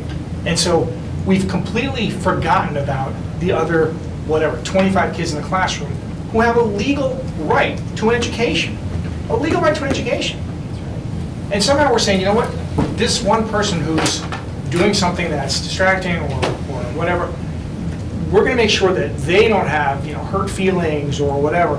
Make sure that they stay in the school. I get it. And Dan's absolutely right. They're addressing tips and tails here. They're talking about a couple of districts here and there that have a problem, and they should go talk to those districts directly. Agreed. Instead of this sweeping mandate. I don't get this at all. We've completely forgotten about the rest of the students. I'm absolutely not voting this. I am voting no on this. I think that, once And again. I know it's the law, but I don't care. Right, that's how I feel, honestly. Why are we That's not voting the way for to this? do it. Because once again, we've gotten away from consequences for behavior, once again. And unfortunately, our parenting group has a hard time with consequences for behavior. So now kids go to school and, oh, you do that? Go rake some leaves, go wash the windows. Seriously? That's not how life works. I don't understand what is wrong with our legislators. It's disgusting and makes me want to leave this state, to be honest. I mean, this is terrible. These kids are not going to be able to function in the real world Right. with this. They are not. This is not how life works. I think the other problem here is, God forbid, something happens. You see it in every mass shooting we've ever seen. oh, the person had this, oh, there was a leading up situation here, oh, this happened, blah, blah, blah. What are we supposed to do? Why would they still in school? Well, we didn't have an option, sorry, our So the legislators committee- handcuffed our superintendent to suspend the kid from school. As the committee knows from my communications, without any specific information, I'm going to stick to what I've always stuck with as your superintendent since I've been here. I am going to support the safety of all students over the rights of one individual when it comes to a threat or a situation that is concerning to me in the school. I'm not changing that, and I'm okay, OCR can come visit me, they can suspend me, do whatever, because I have a responsibility to all of the kids. Now, my concern has always been, will always be, Nick, a little bit of what you just said. My concern is, we are trying to correct actions early so that we can figure out situations that don't lead to the national news, or even less than that, hopefully, right? A situation where somebody becomes violent but not using a weapon, right? Because that's a 37 and a half and a 37 totally Yes. different. But my philosophy as principal, as assistant principal, as superintendent has always been, if we take care of the little things and try to put something in place. We have not had a zero tolerance policy in this district for probably going on 2 decades, right? Because what we found out about zero tolerance is that there were a lot of kids just being tossed out of school on a regular basis, right? So it didn't necessarily work. But I think we have to have a form of tolerance that a school district has the right to say, at this point, this is the best corrective action discipline for a student because this is what we need. And I think the other part is, and the court just taking away everything from us. At one point, they were incredibly supportive, and again, not because of the courts, because of the legislators changing the regulations to the state laws of the courts. Well, the irony is, So- we can teach them consequences now, Right. or the courts are going to teach them consequences later. So, Well, Yeah, and but so that's the they're not, SRO though. argument, They're not, right? though. That's the They're not. SRO argument. Like, our SROs work to keep kids from going to jail. They actually get almost every case has been converted into some type of counseling and support with family support on that issue. That's why I think it's such a successful relationship with them. I mean, Yeah. so I urge you to vote yes for the sole purposes of putting in the handbook so that we can be consistent. That's all. I think that maybe what we should do, and I know, I have spoken to our state representatives, our 2 state representatives on this, and they both said, you know, we didn't support this. And of course, a lot of these regulations, when they get changed, as you so eloquently noted, Dan, they are placed, this language was nowhere to be found in the student discipline language that was filed. And then all of a sudden, boom, it's in the mental health bill. And that's how it gets passed. That nobody's Yeah. going to vote against. How do you vote against mental health? So it's nice to know, that our legislators, though, are Ours. playing a political game. It's just, I mean, it's just sickening, over and over and time again. It is absolutely sickening. Yeah, and I have to tell you, our 2 state representatives are very clear that they support that this is not a good idea. So, Great. just to let you know, because I did speak to both of them Yeah. right before this came out. They got a ranting email from me, so, and then our personal phone. So I So urge you to- literally, what happens, though, if we decide not to, if we don't vote for this, then what Well, happens? you're violating state law, which then places the administration in a real bind. What we have to follow the state law. I don't have a choice. I mean, an administrator could lose their license. I could lose my license. so nothing on You you, know, right? nothing on you. See, unlike him, I'm like, you know what, forget about you, have them come to us. I'd I love do- to talk to them. I do Love think, to. I do think that this is the potential for the school committee to draft a letter to not only our local legislators, but to MASC, and say, you know, this is a resolution, this is a resolution we should be talking about, versus all the other resolutions that they put forward. Yeah, I'll sign whatever letter you want to put All forward. right, so I'll just, We can send it to the new governor. I'll go that high. More healing. Yeah. So Good luck with that. As a former attorney, you Good should luck know. with that, yeah. Yes, I would like to amend the language of this. And if people are against it, that's okay. So, first page, you can't amend the state Can't amend law. language of the. no, this is what goes in our handbook, right? Right, But you that's can't the amend- law. But But that's the Well, that's law. fine, I'm not trying to amend the Okay. law, I'm amending what's going in our handbook. Okay, If I could amend the law, trust me. I would. So this document that I you do have believe here I should have is full not authority. going in the handbook. So all we did was we copied and pasted where the previous law was and included the new one. And then we just changed words like, this will result in, So to this this is- may result. So this is in our handbook. Yes, and that's the law. All right, are we voting that into the handbook today? Yes. As Okay, is. I would like to change the wording of that. That's the That's the state regulation. law. You can't, You because can't. that's the law. Because you can't supersede a state law. So, all right, I'd like to do two things. I'd like to change the word, and right here, I want to do this. Cross it out. Cross out the, this is chapter, whatever, blah, blah, blah. You can't supersede a state law. It's like a state law can't supersede a Then state John, law. then John, I'm voting no on this. That's how you did ignore the law, but I'm voting no. Okay. Alright. Listen, I'm on the same boat with you. I'm just trying to, part of my job is to protect the school. No, I know, and So- I understand that. I'm not advising you to ignore the law, but I'm not voting this in our handbook because I disagree with this. I think this is absolutely abdicating our moral and legal responsibility to educate all of the kids in that classroom. And the safety of all kids. But if, what I'm asking though is if somehow there's a quorum of not voting this through, then what? Then you guys are in So trouble. we would still have to No, these follow are- the these are- law. We still have to follow the law. It just wouldn't be in our handbook. So when a parent says it's not in the handbook, I would have to say, but it's the law. I would The school say, committee just I refused would to just put it. add, one of the things that we have trepidation about is not necessarily calling the kid who broke a rule or broke, a norm that we have and whatever. That's not, the concern is calling the victim of one of these and those parents. And what having the law will help me is to say, the reason why that kid was back in school the next day is because I have to follow this new law.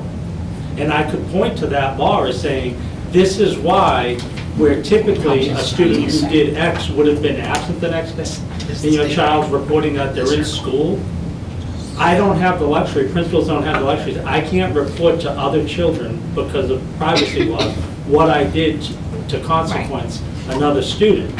Typically, what would happen when you had, events, kids would be like, they tell their parent, yeah, so-and-so, they were absent today, oh, they must have been suspended. And they would just connect those dots. So you're saying this is a good thing then? No, this is a Oh. horrible Oh, thing. okay, all right. Believe me, I'm like, I could what? amplify everything that was said up here, and I agree with all that was said. But I'm saying, for us, when we call the victim of somebody, Yeah. who maybe they were disrupted, or I get a call from a parent that says, hey, this big thing went on, the kid's back in school the next day, I could report, well, we're not doing nothing, we're just doing something different, and here's why. Here's why, in our handbook, As you right can see in the now- handbook, the law says. in the handbook right now, our middle school handbook, it says fighting, minimum 1 to 3 days suspension. Under this new scenario, 200 kids could see me and Ronnie break up a fight in the cafeteria, and those kids may be back in school the next day. Right, Parents may have a question, like, hey, what's going on? right. We typically, and I say, school discipline was applied according to the handbook. That's what I say when people want, well, what happened to that kid? Without that, it's tough to point to something, even though no one's gonna like it. I'm not gonna like having to issue that. Parents probably not gonna like hearing that, but at least there's something to say, this is why that occurred. So now the response is they were disciplined according to state regulations? Now, they were Small disciplined comfort according to the child was handbook, assaulted. and we didn't do nothing, and believe me, there is no, Dr. Biter and Jen know that I was very upset when this came out. I have a lot of thoughts on it, but that's what having it in the handbook does. Do It you? allows us to handle that difficult call to what Dinesh, what you're saying, what about the other kids? Well, we get calls from the other kids' parents, and they want to feel confident that we're doing something to address the situation that occurred and how we're going to do what's being done to prevent it from happening in the future. See, I would be that parent. Right. Yeah. I would be that And I parent. understand that, and I said it under my breath up here, you didn't hear, but I said, the fact that it's state law is small comfort to the parent whose child was just Sure. assaulted. Right. So, Exactly. and the fact that we can point to it and say, well, look, we're following the law, well, it's not a good law. So, Correct. and that's why I don't want it in our handbook. I don't want to endorse this in any way, shape, or form. Here's my only thing though, is if we don't put it in our handbook, we're handcuffing the exact same people. No, because it's still the law. They still have to. I understand, but now they have nothing. Right, Now but they're you gonna, now they're gonna have to say, hey, Yeah, so. sorry, Mom. I'm definitely not advocating or trying to sway your vote one way or another, and I think I can see Good luck with the message that, you know, by not putting it in, it sends, you know, a message too about where we stand on it or whatever, and we'll continue to have to follow the law, which is fine. I'm just saying, like, that's typically what we do, is we point to the handbook, because we have all sorts of privacy laws, but, you know, we're gonna have a lot of people who have the questions and the scenarios that we're bringing up here and you're hearing there. Scale that up Nothing by that like prevents you a from massive showing amount the to national law, what though. Ronnie and I are There's gonna have nothing to that deal prevents you with. from showing them the law, though. You can say, Yeah. here's a copy of Mass General Law. And I'm sure, listen, with the entirety of MGL, there are a lot of things that are codified into law that we don't have in our handbook. So, I mean, and listen, this is probably gonna be a 4-1 vote, so, well, maybe not. 3-2. Might be a 3-2. Maybe a 2-3 loss. All right, what are the wishes? All right, so, This is going a little off base here. Could we put something in, could we do something in our handbook that highlights the law, and then put something at the bottom of that that says, the Norton School Committee voted on this? However, because we have to follow state law, well, like I like, said. is that possible? Like I said earlier, I mean, I have zero doubt that there'll be more traction on this by the end of our sessions in June. This was rushed by the legislature. It was typical politics, adding it onto a stronger bill. My personal opinion is I'm not going to not support our staff and the licenses and, you know, the ability to earn, so to speak, for our administrators. I don't like it. I pretty much said that at the beginning of this, but it's one of those things, you know, it's a law we have to follow, regardless, you know, much like the laws we follow when we're not, you know, when we're driving or anything else. So that's my concern, though, if I was to not vote for this, am I hurting the staff? That's what I'm, So here's the that's my thing, concern. so we still have Huh? to follow. We still have to follow. I don't have a choice, I can't not follow the state regulation under Right. my job description, right? So, So the committee, to Nick's point, the committee could vote yes on this and put it, and just add something within our handbooks that says that the Norton School Committee is, you know, not in support of the state law, but unfortunately has to follow it, or whatever the case may be. So is it possible to even put something like, we do not trust our idiotic legislators? No, what you could do- No, I'm not even So what kidding. you- Idiotic so what you could legislators who say- choose to not, you know, support students in teaching consequences for, I mean, So could we seriously. say something along the lines of the Norton School Committee believes in, you know, protecting the safety of all of our students and in our classrooms and our schools every day, and therefore, you know, take that Yes. to consider, you know, use that at the forefront of all of our, you know, disciplines. so. But what I'm asking though is, I don't want Yeah. this to be nicey nice, right? I want this to be a direct shot at legislators and let them know, because you know what? Let it hit the news. Let people start asking us. These people need to be called out for what they just did. They're putting our kids' lives at risk because of a political game. It's enough. It needs to stop. So, Go ahead, I'll be quiet. so, I'm no, done. I want to spin Sherry's question slightly. Yeah. If we Sorry. don't put this into the handbook, So, What happens then? so the state regulation on 37 H and a half and 37 H and 3/4, all three of them, is that they have to be in your student handbook. That's the law, right? It's very clear, it says it right under each of those sections, that it has to be clearly printed, because what it does is it establishes process for the suspension itself. So you got guns and drugs, you've got assault, and then you've got the 37 H and 3/4, which is but the more severe penalties aren't affected by this at all. Correct. correct. Or severe So, actions, I should right, say. so the concern that I have, less maybe at the middle school, but more at the high school, is that high schools that have had issues with students who got into a little squabble, right, a little push and shove, all of a sudden, it's down to 37 3/4. We're gonna move that to 37H, or 37H and a half, and we're gonna call it assault. And now the kid is going out in handcuffs, instead of going through a 3-day suspension. Like last year, remember, we had a teacher who could have Yeah. filed the salt charges, right? Yeah. We ended up literally suspending students for 30-plus days. This regulation starts to stifle me, my administration, on being able to do that because of a situation of a fight that was not considered an assault, because it was not filed as such. This is just a dangerous game. So it is a dangerous game. I ask you to plant it into the handbook as written by state statute, and we'll continue. I think we should put together some public comment, if you will, to our legislators and all the way up the ladder, and MASC and so on and so forth, and say, when is this going to stop? Just be mindful.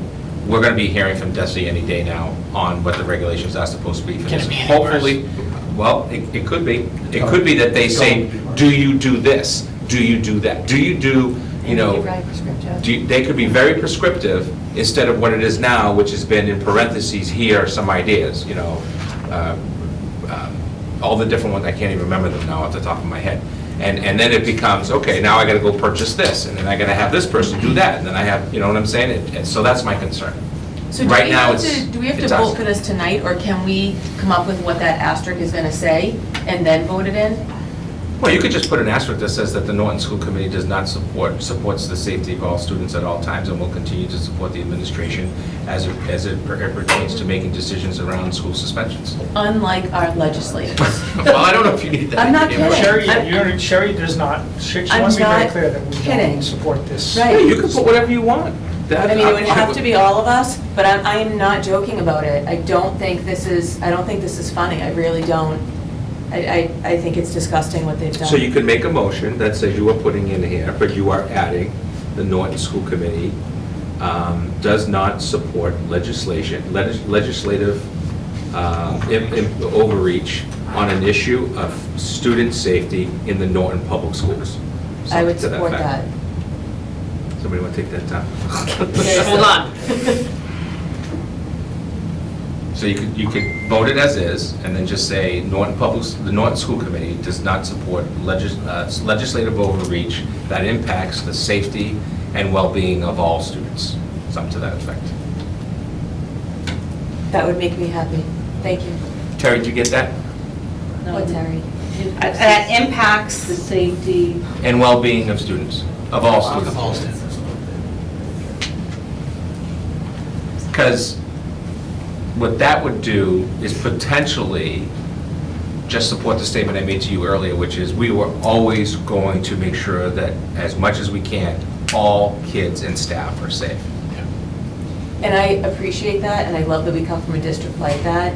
Unfortunately, there will be other districts who may not be like that. Yes. And we have to function in the real world with those people who are no longer being taught consequences for behavior, right? You see really bad things happening in this world right now because people refuse to do that.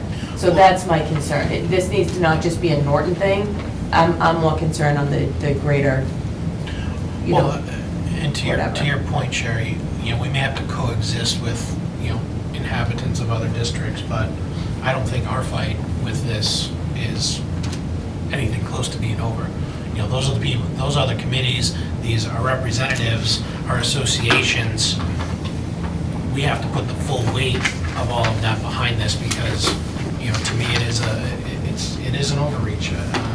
I hope other school committees see what we've done tonight, and I hope they start to get on board and start to open their Well, eyes to. it's a wonderful that you're like, we're supposed to draft a letter on 37 3/4, and we'll add your statement as part of the, this is what we put in our handbook, and we are concerned about the safety of all kids, and that this doesn't allow for the adults to do what they need to do.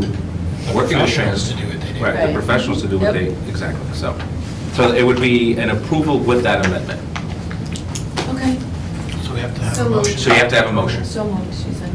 No, we have to have a motion to add the addendum Yeah, to, you need a motion on the amendment right, to the language of the Handbook. So moved. second. Second. Cohen Gallagher. On that? All those in favor? All those in favor on the motion? Aye. All right, so the new vote is to to add in the suspension hearing checklist with the added motion and addendum as written. The suspension hearing checklist will not Suspension go hearing into checklist. the handbook. That's for the administrators to use. It's just the language change. Okay. Just to clarify. So can we do so move to that? Yes. Okay, so moved. Second. All those in favor? Aye. Opposed? Okay. 4-1? Yep. Mhm. Okay. All right, next is review and vote on field rental recommendations. After all that. Tough act to follow. So in front of you are the recommended rates that we've come up with for the new athletic field rentals. A group of us did some research with other communities in the state with the turf rentals, and based on the comparables that we researched, these are the prices that we've come up with that we thought were fair and comparable with other districts. The rest of this document is really just a draft of different ideas that we were coming up with, but it's the charges and fees that we were looking at recommendations on. And you'll see we to support the work that these folks have done, which came from all different types of communities, all different types of backgrounds, with all different types of fields, one field, multi-purpose, so on. We continued on that group 1, group 2. Group 1, consisting of 75% or more of our folks, if you will. So we're thinking about our softball, baseball, our football and cheer, park and recreation, soccer. Those would be the key ones. These are non-for-profit organizations that are registered as such. The only issue that we have there would be that quote custodial charge or potential some type of safety situation. We wouldn't charge both, but we need to have at certain times we need to have people checking in. That's what it comes down to. And then Group 2 is the out-of-town and for-profit organizations. We currently have a for-profit organization that is already wants to line up 7 days a week, 8 in the morning to 8 p.m., I think. They are currently paying $200,000 somewhere else, and they are wanting to come to Norton, and they know that our sports teams come first, and all that stuff. And we also think that this is a wonderful opportunity to do what we talked about, which was to move money into that revolving account and allow for long-term planning, allow for equipment as needed, allow for potential fees to come down for student athletes down the road.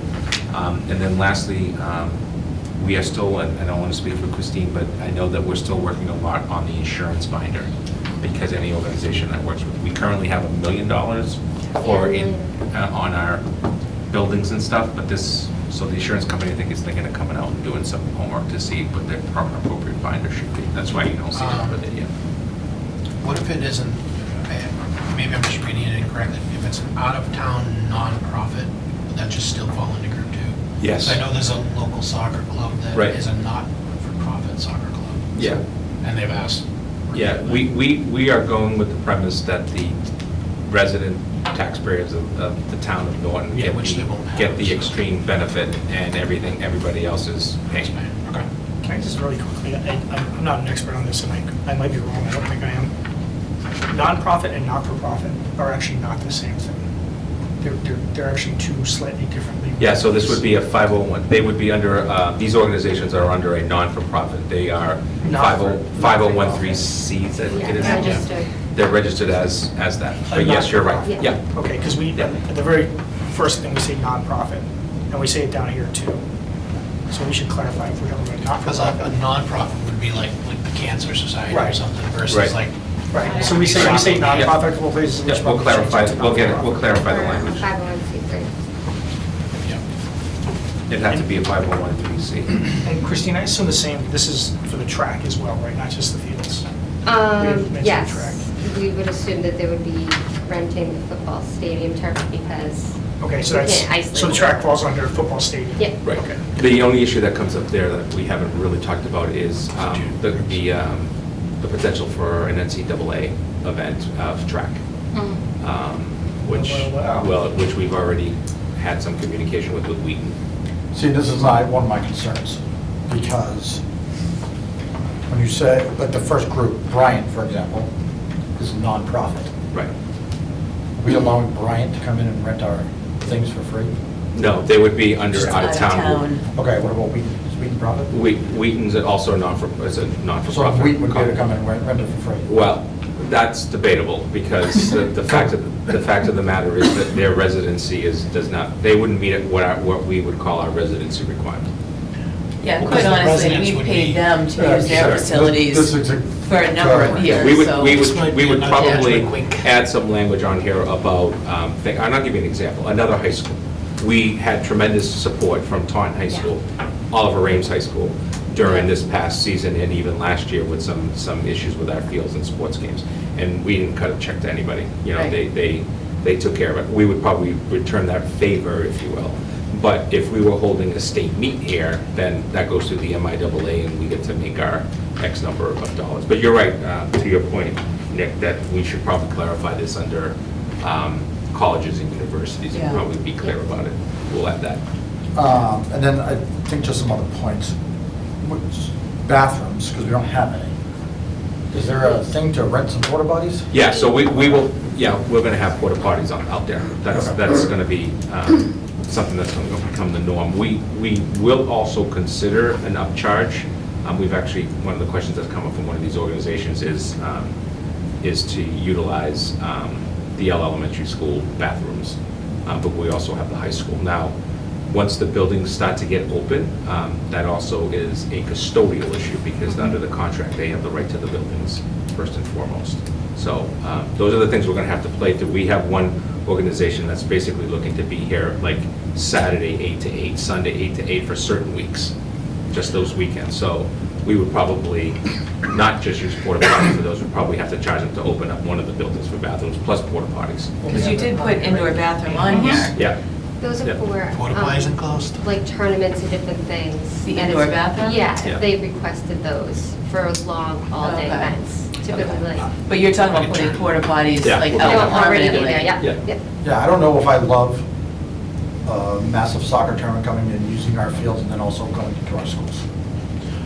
Yeah, I so- think you'd need to have somebody, and Yeah, so that's that would something you be. can collaborate with the tournament. We could say you have to put somebody right here. Yeah, in so that the issue there capacity. would be a couple different things. The issue would be that, we have two schools where we can completely lock down the schools with only entrance to the bathrooms, right? Both the high school and the Yale School.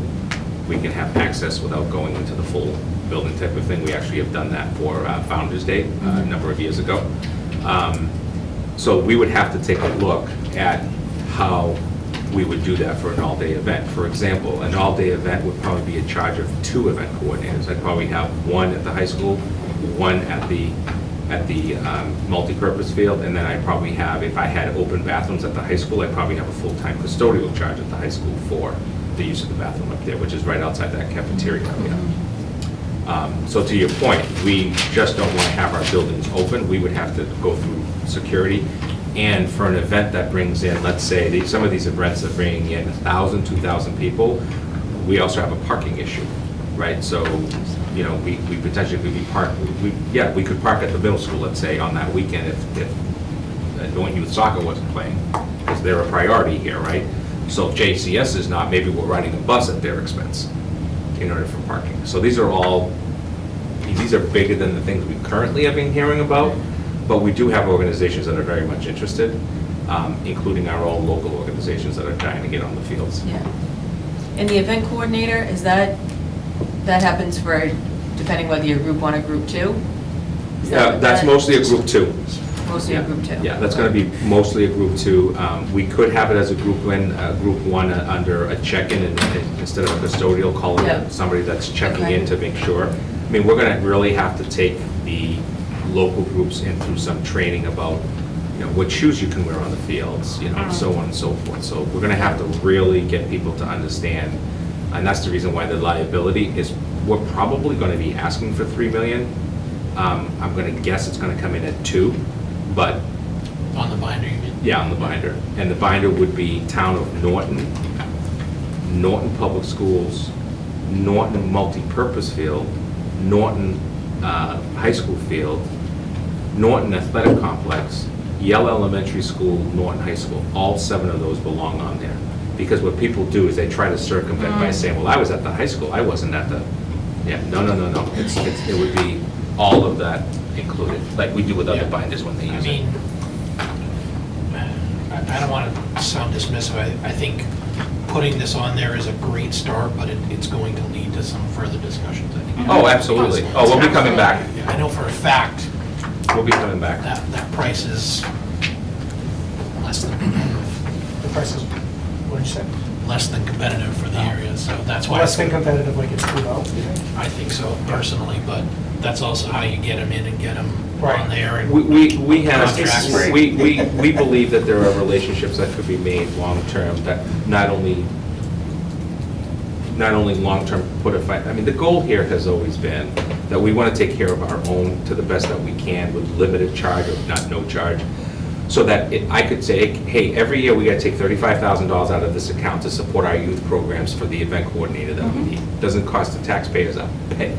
Doesn't come out of our operating budget, doesn't come out, it just comes out of that revolving account, and we're able to say, nope, we can have somebody check in and do check-ins on Norton football using the field, no cost to you whatsoever, because we've got this account that's up to $450,000. Yeah. One thing, I didn't see it, but I'm just gonna ask, because I know I've been involved in the club soccer world. Is there a shut-off time, like what time? Yeah, we're gonna shut the lights? we're gonna be taking a look at seasons, and what times the seasons would be shut off. I think that we're gonna be probably looking at an earlier Sunday night versus a Saturday, so Saturday could go until 9 or even 10 o'clock, but a Sunday would be probably a drop dead 8 o'clock, again, depending on the time of the year. Yeah. Summertime versus, July and August are probably gonna be a little bit more lenient.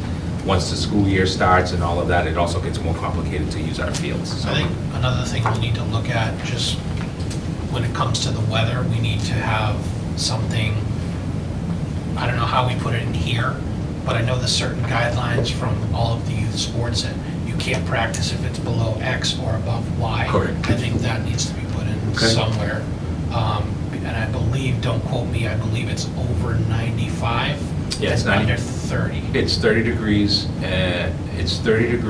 and 95 degrees, and/or in the summertime, I believe it's also what's it called? Humidity index. Humidity. Sorry. Yeah. The humidity index. Why Those is are that? Why is the temperature an issue? because the field, when it comes to the field in the hotness, those fields actually get hotter. Yeah, there's guidelines around it. Right. And you can do something like, I think it's, maybe Rhode Island's different, but I think it's 26 degrees, not 30. But Okay, we'll figure it out, doesn't yeah. matter. So many things. But 26, and then it's like, you can only go for 2 hours, and then every athlete has to move to an indoor area for And then be able to- 15 minutes, and then be able to go back out for another. Right. 2 hours. There's like stipulations around that stuff, same thing. Okay, that's more like athlete safety, it's not. Yeah, that's athlete safety. Oh, No, that's okay. athlete- I thought it's all- something was, what happened to the field. No. I got you. No, No, they're- but when you look at insurance and binders and everything Right, else, right, right, see why you. Like today, if That you makes had a sense. club that wanted to meet from, if you had a team that wanted to practice from 3 in the afternoon until about 5:30, 6 o'clock tonight, they could have easier practice because it wasn't 20, it was much higher than 26 degrees to use that number. Yeah, I mean, So, years ago, there was a club that practiced outside, it was like 21 degrees out, and they cut some heat for it, because it was Right. like, the kids were crying, and it was Right, snowing, right.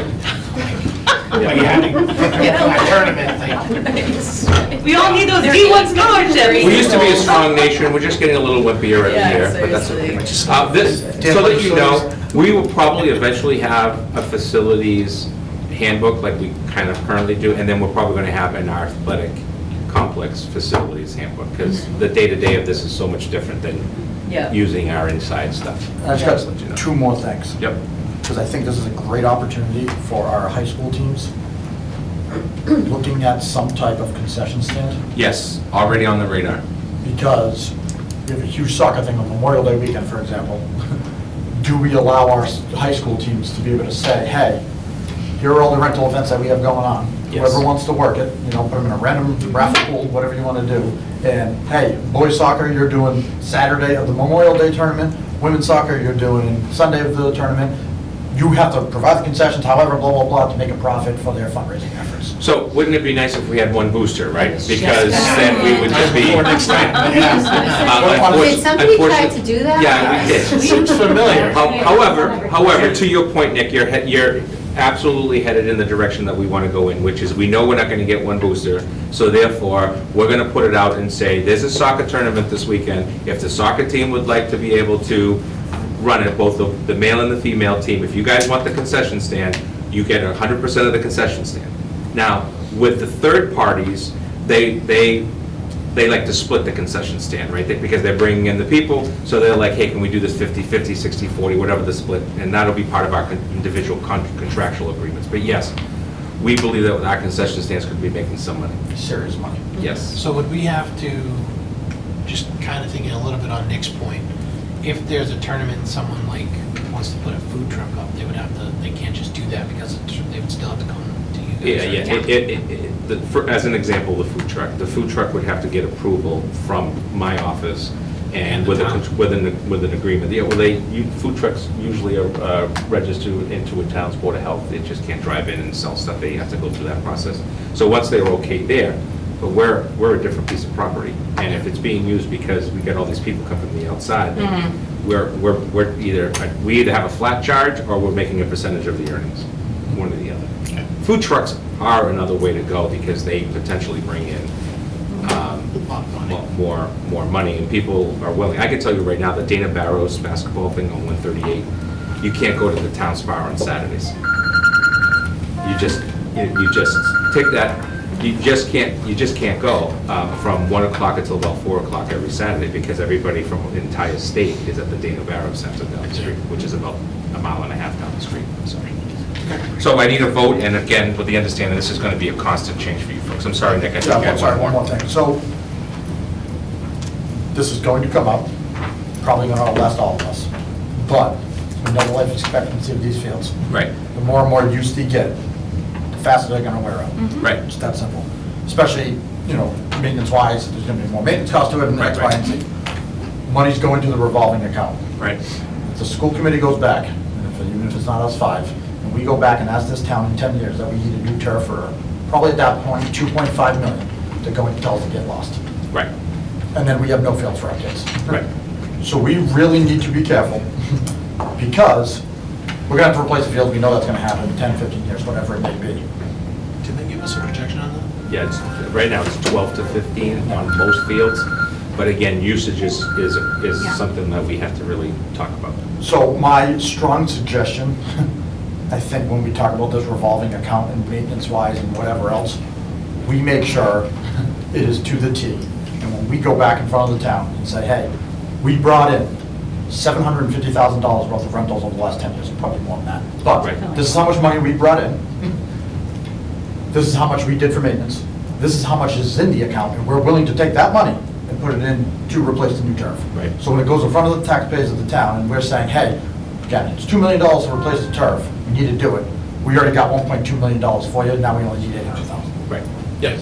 That needs to be a big priority in terms of, it's not just I know it's a revolving account, sometimes we know what happens with revolving accounts. Something here, we need 30,000 there, we pull from this, we do that, and then all of a sudden it's, all those rental fees are gone. So the commitment that we made, and the school committee made, is that the facilities revolving account has a separate line item for the athletic complex.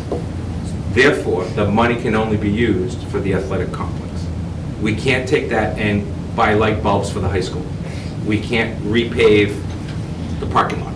It's very specific for the complex. So we're talking, hydro seeding if you needed to. You're talking if you need to do something to the fence, if you need to change a seat, if you need to buy a piece of equipment to properly groom it, those would be expensive.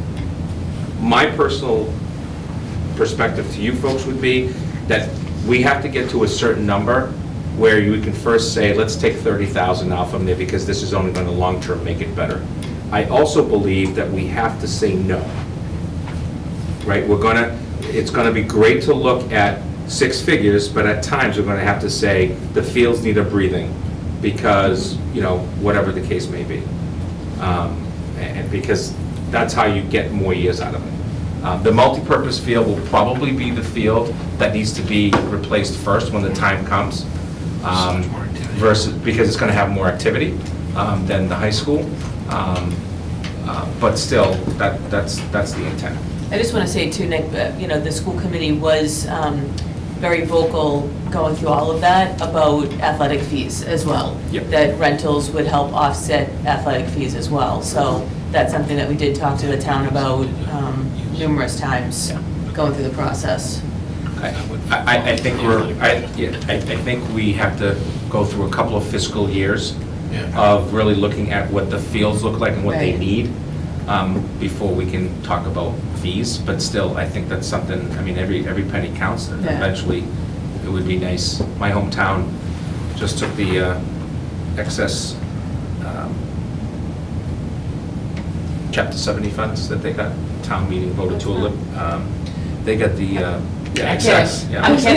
What's that? They You don't got have the the, excess chapter They got 70. the SO, whatever it's Let me called. jump. They eliminated all fees, transportation and athletic fees townwide. So that's something we couldn't do, though. We couldn't use it to offset transportation fees. No.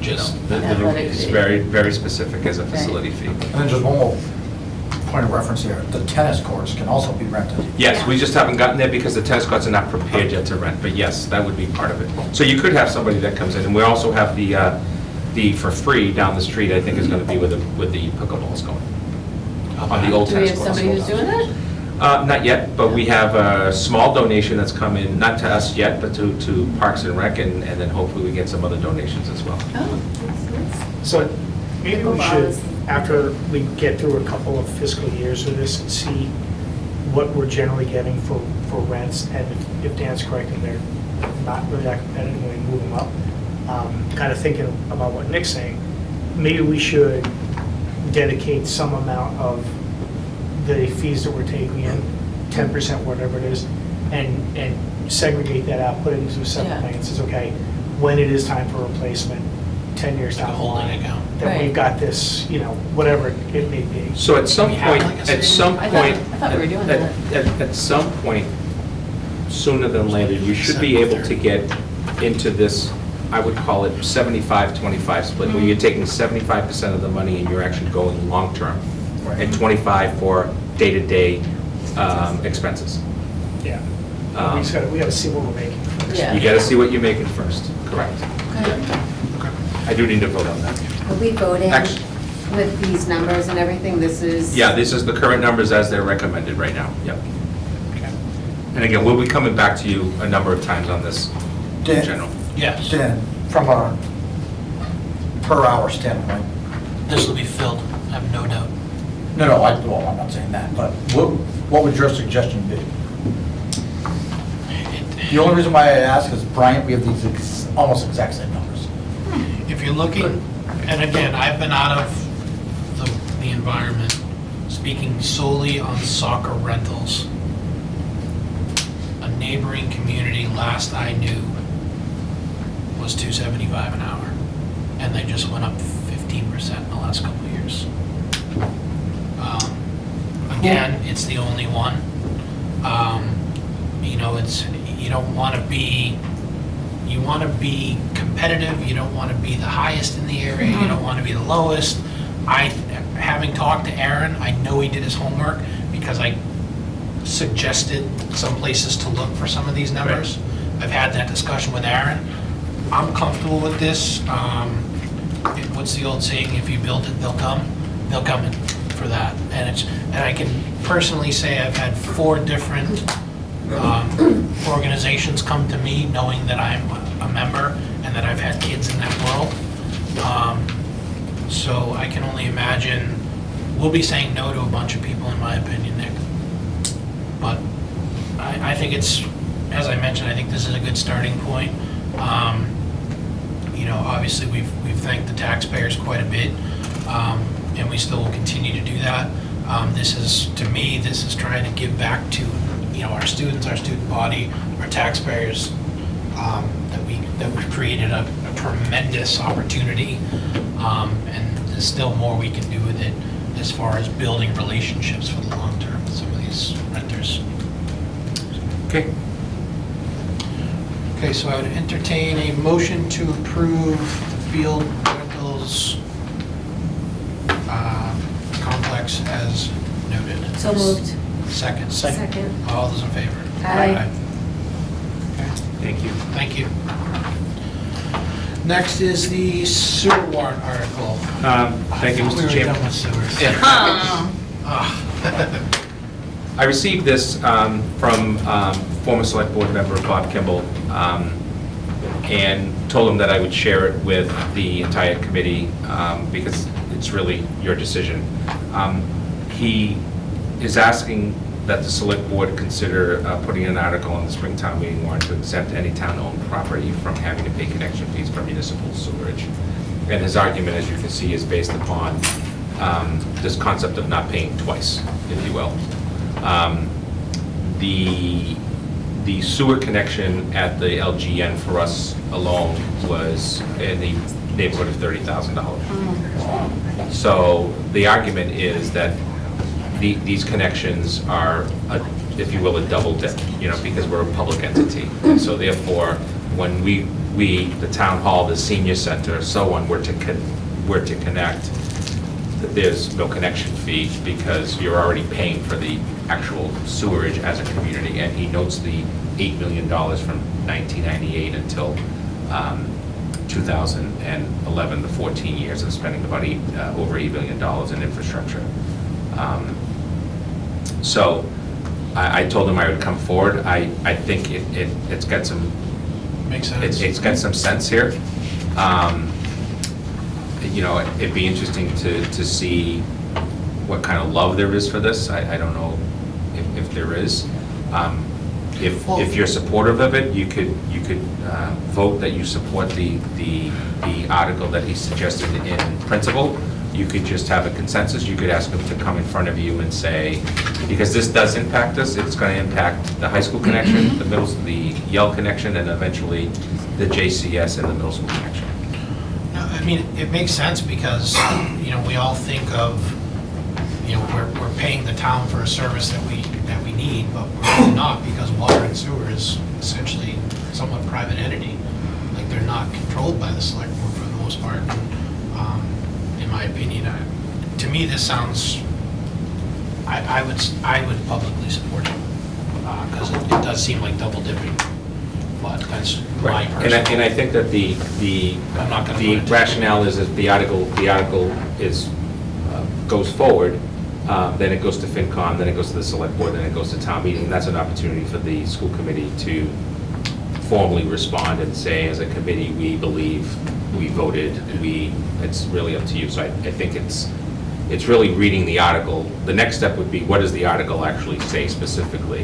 And then you guys saying, based on the information, the school committee endorses this or supports it or will speak in favor of it, whatever way you guys decide to go. You don't need that answer today. I can respond to Bob and say, in general, I believe the committee is supportive. We just need to see what does the article actually look like. I would read the final draft before I decided, but on its face, it seems, it's surprising, actually, it's not surprising, that we would have to pay out to another department for needed service. But I don't know if anybody else has. In the abstract, I agree with him. I don't know enough about it from just hearing his Yeah, side of it. exactly. but, Right. But again. Seeing the final product would be. Yeah, it makes sense. I mean, if we're going to do something that the Norton School Committee's in favor of this, I would like to do at a meeting, have like Bob, Frank, Water and Sewer Commission come in and kind of figure out, Right. I think it's going to be one of those, Nick, where they're going to probably get an article, it's going to go to FinCom and the select board, and then we go to them and hear from all of those different parties. Typically, I mean, it does impact us, but typically we don't vote on sewer connections. Correct. But The select the board impact of this holds has a the financial impact on the school budget. correct. Yes. That's what I'm saying, but if it's coming from us as a group, Right. then I want to make sure we're fully invested in what we're doing. Yeah, I think once it comes up for discussion, being that the select board controls the warrants, we could go then, because I'm sure that would be the final draft. That would make a lot more sense. And if we than don't this. want to do it as a school committee, we should do it as taxpayers of the town. call it- Exactly, exactly, You know. exactly. Yeah, as a citizen, I agree with this. As a school committee member, I don't think our approval or disapproval is going to sway. No. Right. Right. All right, the next is the budget process overview. Ms. Hatfield. I gave you the budget timeline memo. We've already sent out our budget submissions to the administrators and department heads, principals. They're due next week. They'll be returning to us, and then we will be reviewing them, meeting on January 23rd through the 4th. We'll be meeting with the different principals or other administrators as needed. And then we have a tentative date for our Saturday workshop on February 11th. And another tentative date to present to the school committee on March 9th. When is it due to the town? All right, Sue, do you have a date on that? I do. 'Cause So, I just don't know if town it's going meeting- to affect that March 9th. Right, so town meeting is the 15th of May. If you count back 8 weeks, it's going to probably be due sometime the week of March 20th. I'll confirm that, by the way, Okay. but and so that would mean the having the public hearing and vote of the school committee on the 9th of March would give us enough time to put it all together and send it, because it's a good week and a half process to put it all together, bind it, send it up to them electronically, and Okay. all that kind of stuff. We could always also call for a quick meeting on our budget if we needed to, just for the sake of a final vote or a change or whatever it may be. We don't have any budget numbers yet. We probably are going to get, I'm not going to suggest a late budget from the new governor, but probably it's going to not be on the same day as you. It's usually another few days, one way or the other. And my goal would be to potentially, we have a meeting on the 9th of February, which is a Thursday, before the 11th. My meeting would be to try to get something in your hands for that meeting, even if it's just big picture. So then at the workshop, we could get some recommendations from me. I mean, I'm not looking to add a ton of stuff to this year's budget. I'm just not. I have a couple of areas that I think we have to talk about besides special ed, but I'm really trying to come in with a budget that's pretty close to not seeing huge increases. We are going to see some funding go away, ESSA 3, ESSA 2. The grants the federal grants do look like they're going to go up 5.6% as of this morning's information. I didn't reach out to you on that yet. So, another couple of dollars on each of those, but then a couple of them are being zeroed out, right? They're going to have to be used by 24. So there's where your cliff begins. We do have the train discussion we have to have in terms of the lateness of that and the cost, and then the finances overall of the town. Is the committee set available on the 11th? I may not be able to, but don't plan on it. Yes, I think I'm fine. I'm fine. I'm supposed to work, but if you give me a heads up, I'm down. All right. I just need to, as long as you give me a week or two. Yeah, we could also, I mean, it's been if I can do some tweaking of the budget, my concern is we get into February vacation. So as soon as I'll ask Mike Units about the specific date he wants to do, and then I can tweak the calendar going backwards and potentially move it around. Like, I'm available the Saturday of February vacation, but most people aren't. Yeah, I'm here. again, don't plan around me. I'm sure I can sit down with you, Christine, and Right. catch up real quick. Okay. No. That's fine. We appreciate the Well, flexibility. I think too, if we get a baseline before the 11th, you could probably send it with one of us. I should be able at the end of the 23rd, the week of the 23rd, have some type of a foundation from myself and Christine. And I've already asked Christine to do a level services budget, just maintain everything that we have and what the actual cost is to us in terms of contracts and special ed expenses, transportation, that type of stuff.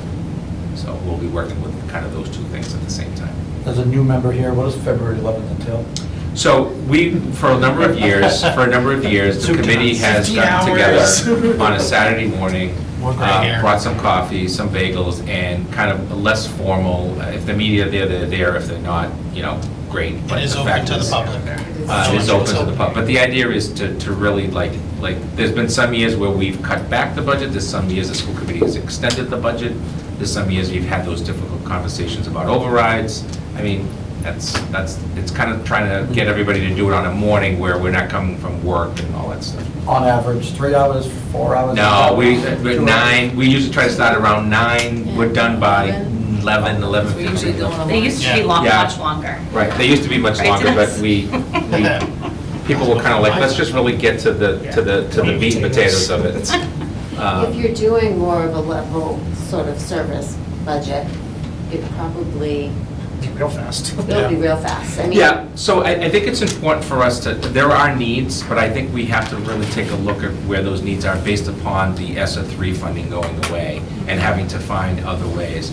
We have 213 school choice students. We're going to be bringing in about $1.2 to $1.3 billion. Don't tell them that's Which is great, but remember, Just had a conversation with we're somebody like this. also offsetting a lot of that Yeah. stuff. Yeah, as a matter of fact, so I was talking And to and him. we don't know what the town, I don't know what the town's finances are right now, except that I have been told that there's some concern about borrowing and how much money's left. So, Okay. Will the town's projects factor in anything to the budget? no, they're all overrides, debt exclusions. Okay. Anything else? Questions, comments? No meeting on, oh, sorry, other business? Other business? Sorry. No meeting on the 12th next week. We're just going to go with the meeting on the 26th. We have completed 145 learning walks as of before, so I'll come to you with some data. We're also going to be tweaking the form. One of the things we learned from doing those walks is that we need to tweak the form. We'll start learning walks again. You'll get some data probably, I'm going to say March, so you can see it. We had 8 new registrations into Norton Public Schools in the last 48 hours. Wow. Yeah. Any school choice? Nope. 2 homeschooling students have returned, which is great. And then 6 students moving from out of town, moving in. What schools? I'm just curious. I don't have that, I can get that for you. It was just, Terry and I, she just came up, she's like, okay, we're registering like 8 kids in the last 48 hours. What's going on? What happened? That's a good thing. Welcome to town. We are seeing a growing ELL population. Huge. And so you're going to see some concerns around that in terms of education. And then lastly, on the 19th, we have a safety forum. You're all invited, of course. It's at the high school. Our SROs, police chief, fire chief, our administrators, myself included, we'll all have, I'll send you kind of what it looks like. But the idea is to take a look at our safety protocols from legal counsel will be there because we always have parents who want to know more and counsel's just to say, listen, they want to tell you more, but the fact is we also are trying to keep everybody safe. We'll go through our protocols from what I would call 10,000 feet without getting not a lot into it, like communication. Dan's going to be there on behalf of the committee, but the idea is, like, how does the committee find out something? Well, that's my call, right? I inform you guys so that you're not walking into Roach Brothers and, you know, whatever, it's not Roach Brothers anymore, whatever. You're walking into your corner store and some parent says, hey, I heard about blah, blah, blah. You guys are aware there's an incident. You don't have specifics, but, you know, you're aware of it, that type of stuff. Will we get, you said you give us a little bit of a synopsis of what that's going to look like? Yeah, I'll give you an agenda. I'll give you an agenda before that. We're working on the agenda now. I'll send it to you all, probably that Monday. I think is that a 19th? Is that Thursday? we're all invited. I'll probably send it to you by Monday. It's a or so. Thursday, I'm going to be out of town. Okay. And we're all welcome. Absolutely, yeah. We started sending out some public relations stuff. Yeah, we're gonna go 6:30. We have like these 15, 20 minutes, and then we leave like the last 20 minutes for Q&A. Before I forget, the 26th, I may need a Zoom connection for that. Okay, all right. We'll What's that? I have nothing else, Mr. Chairman. Okay. Anybody else have anything? Nope. No. Okay. Entertain a motion to adjourn. So moved. Second. Second. All in favor? Aye. Thank you. Guys, Have a good thanks, night. everyone. Thanks, guys.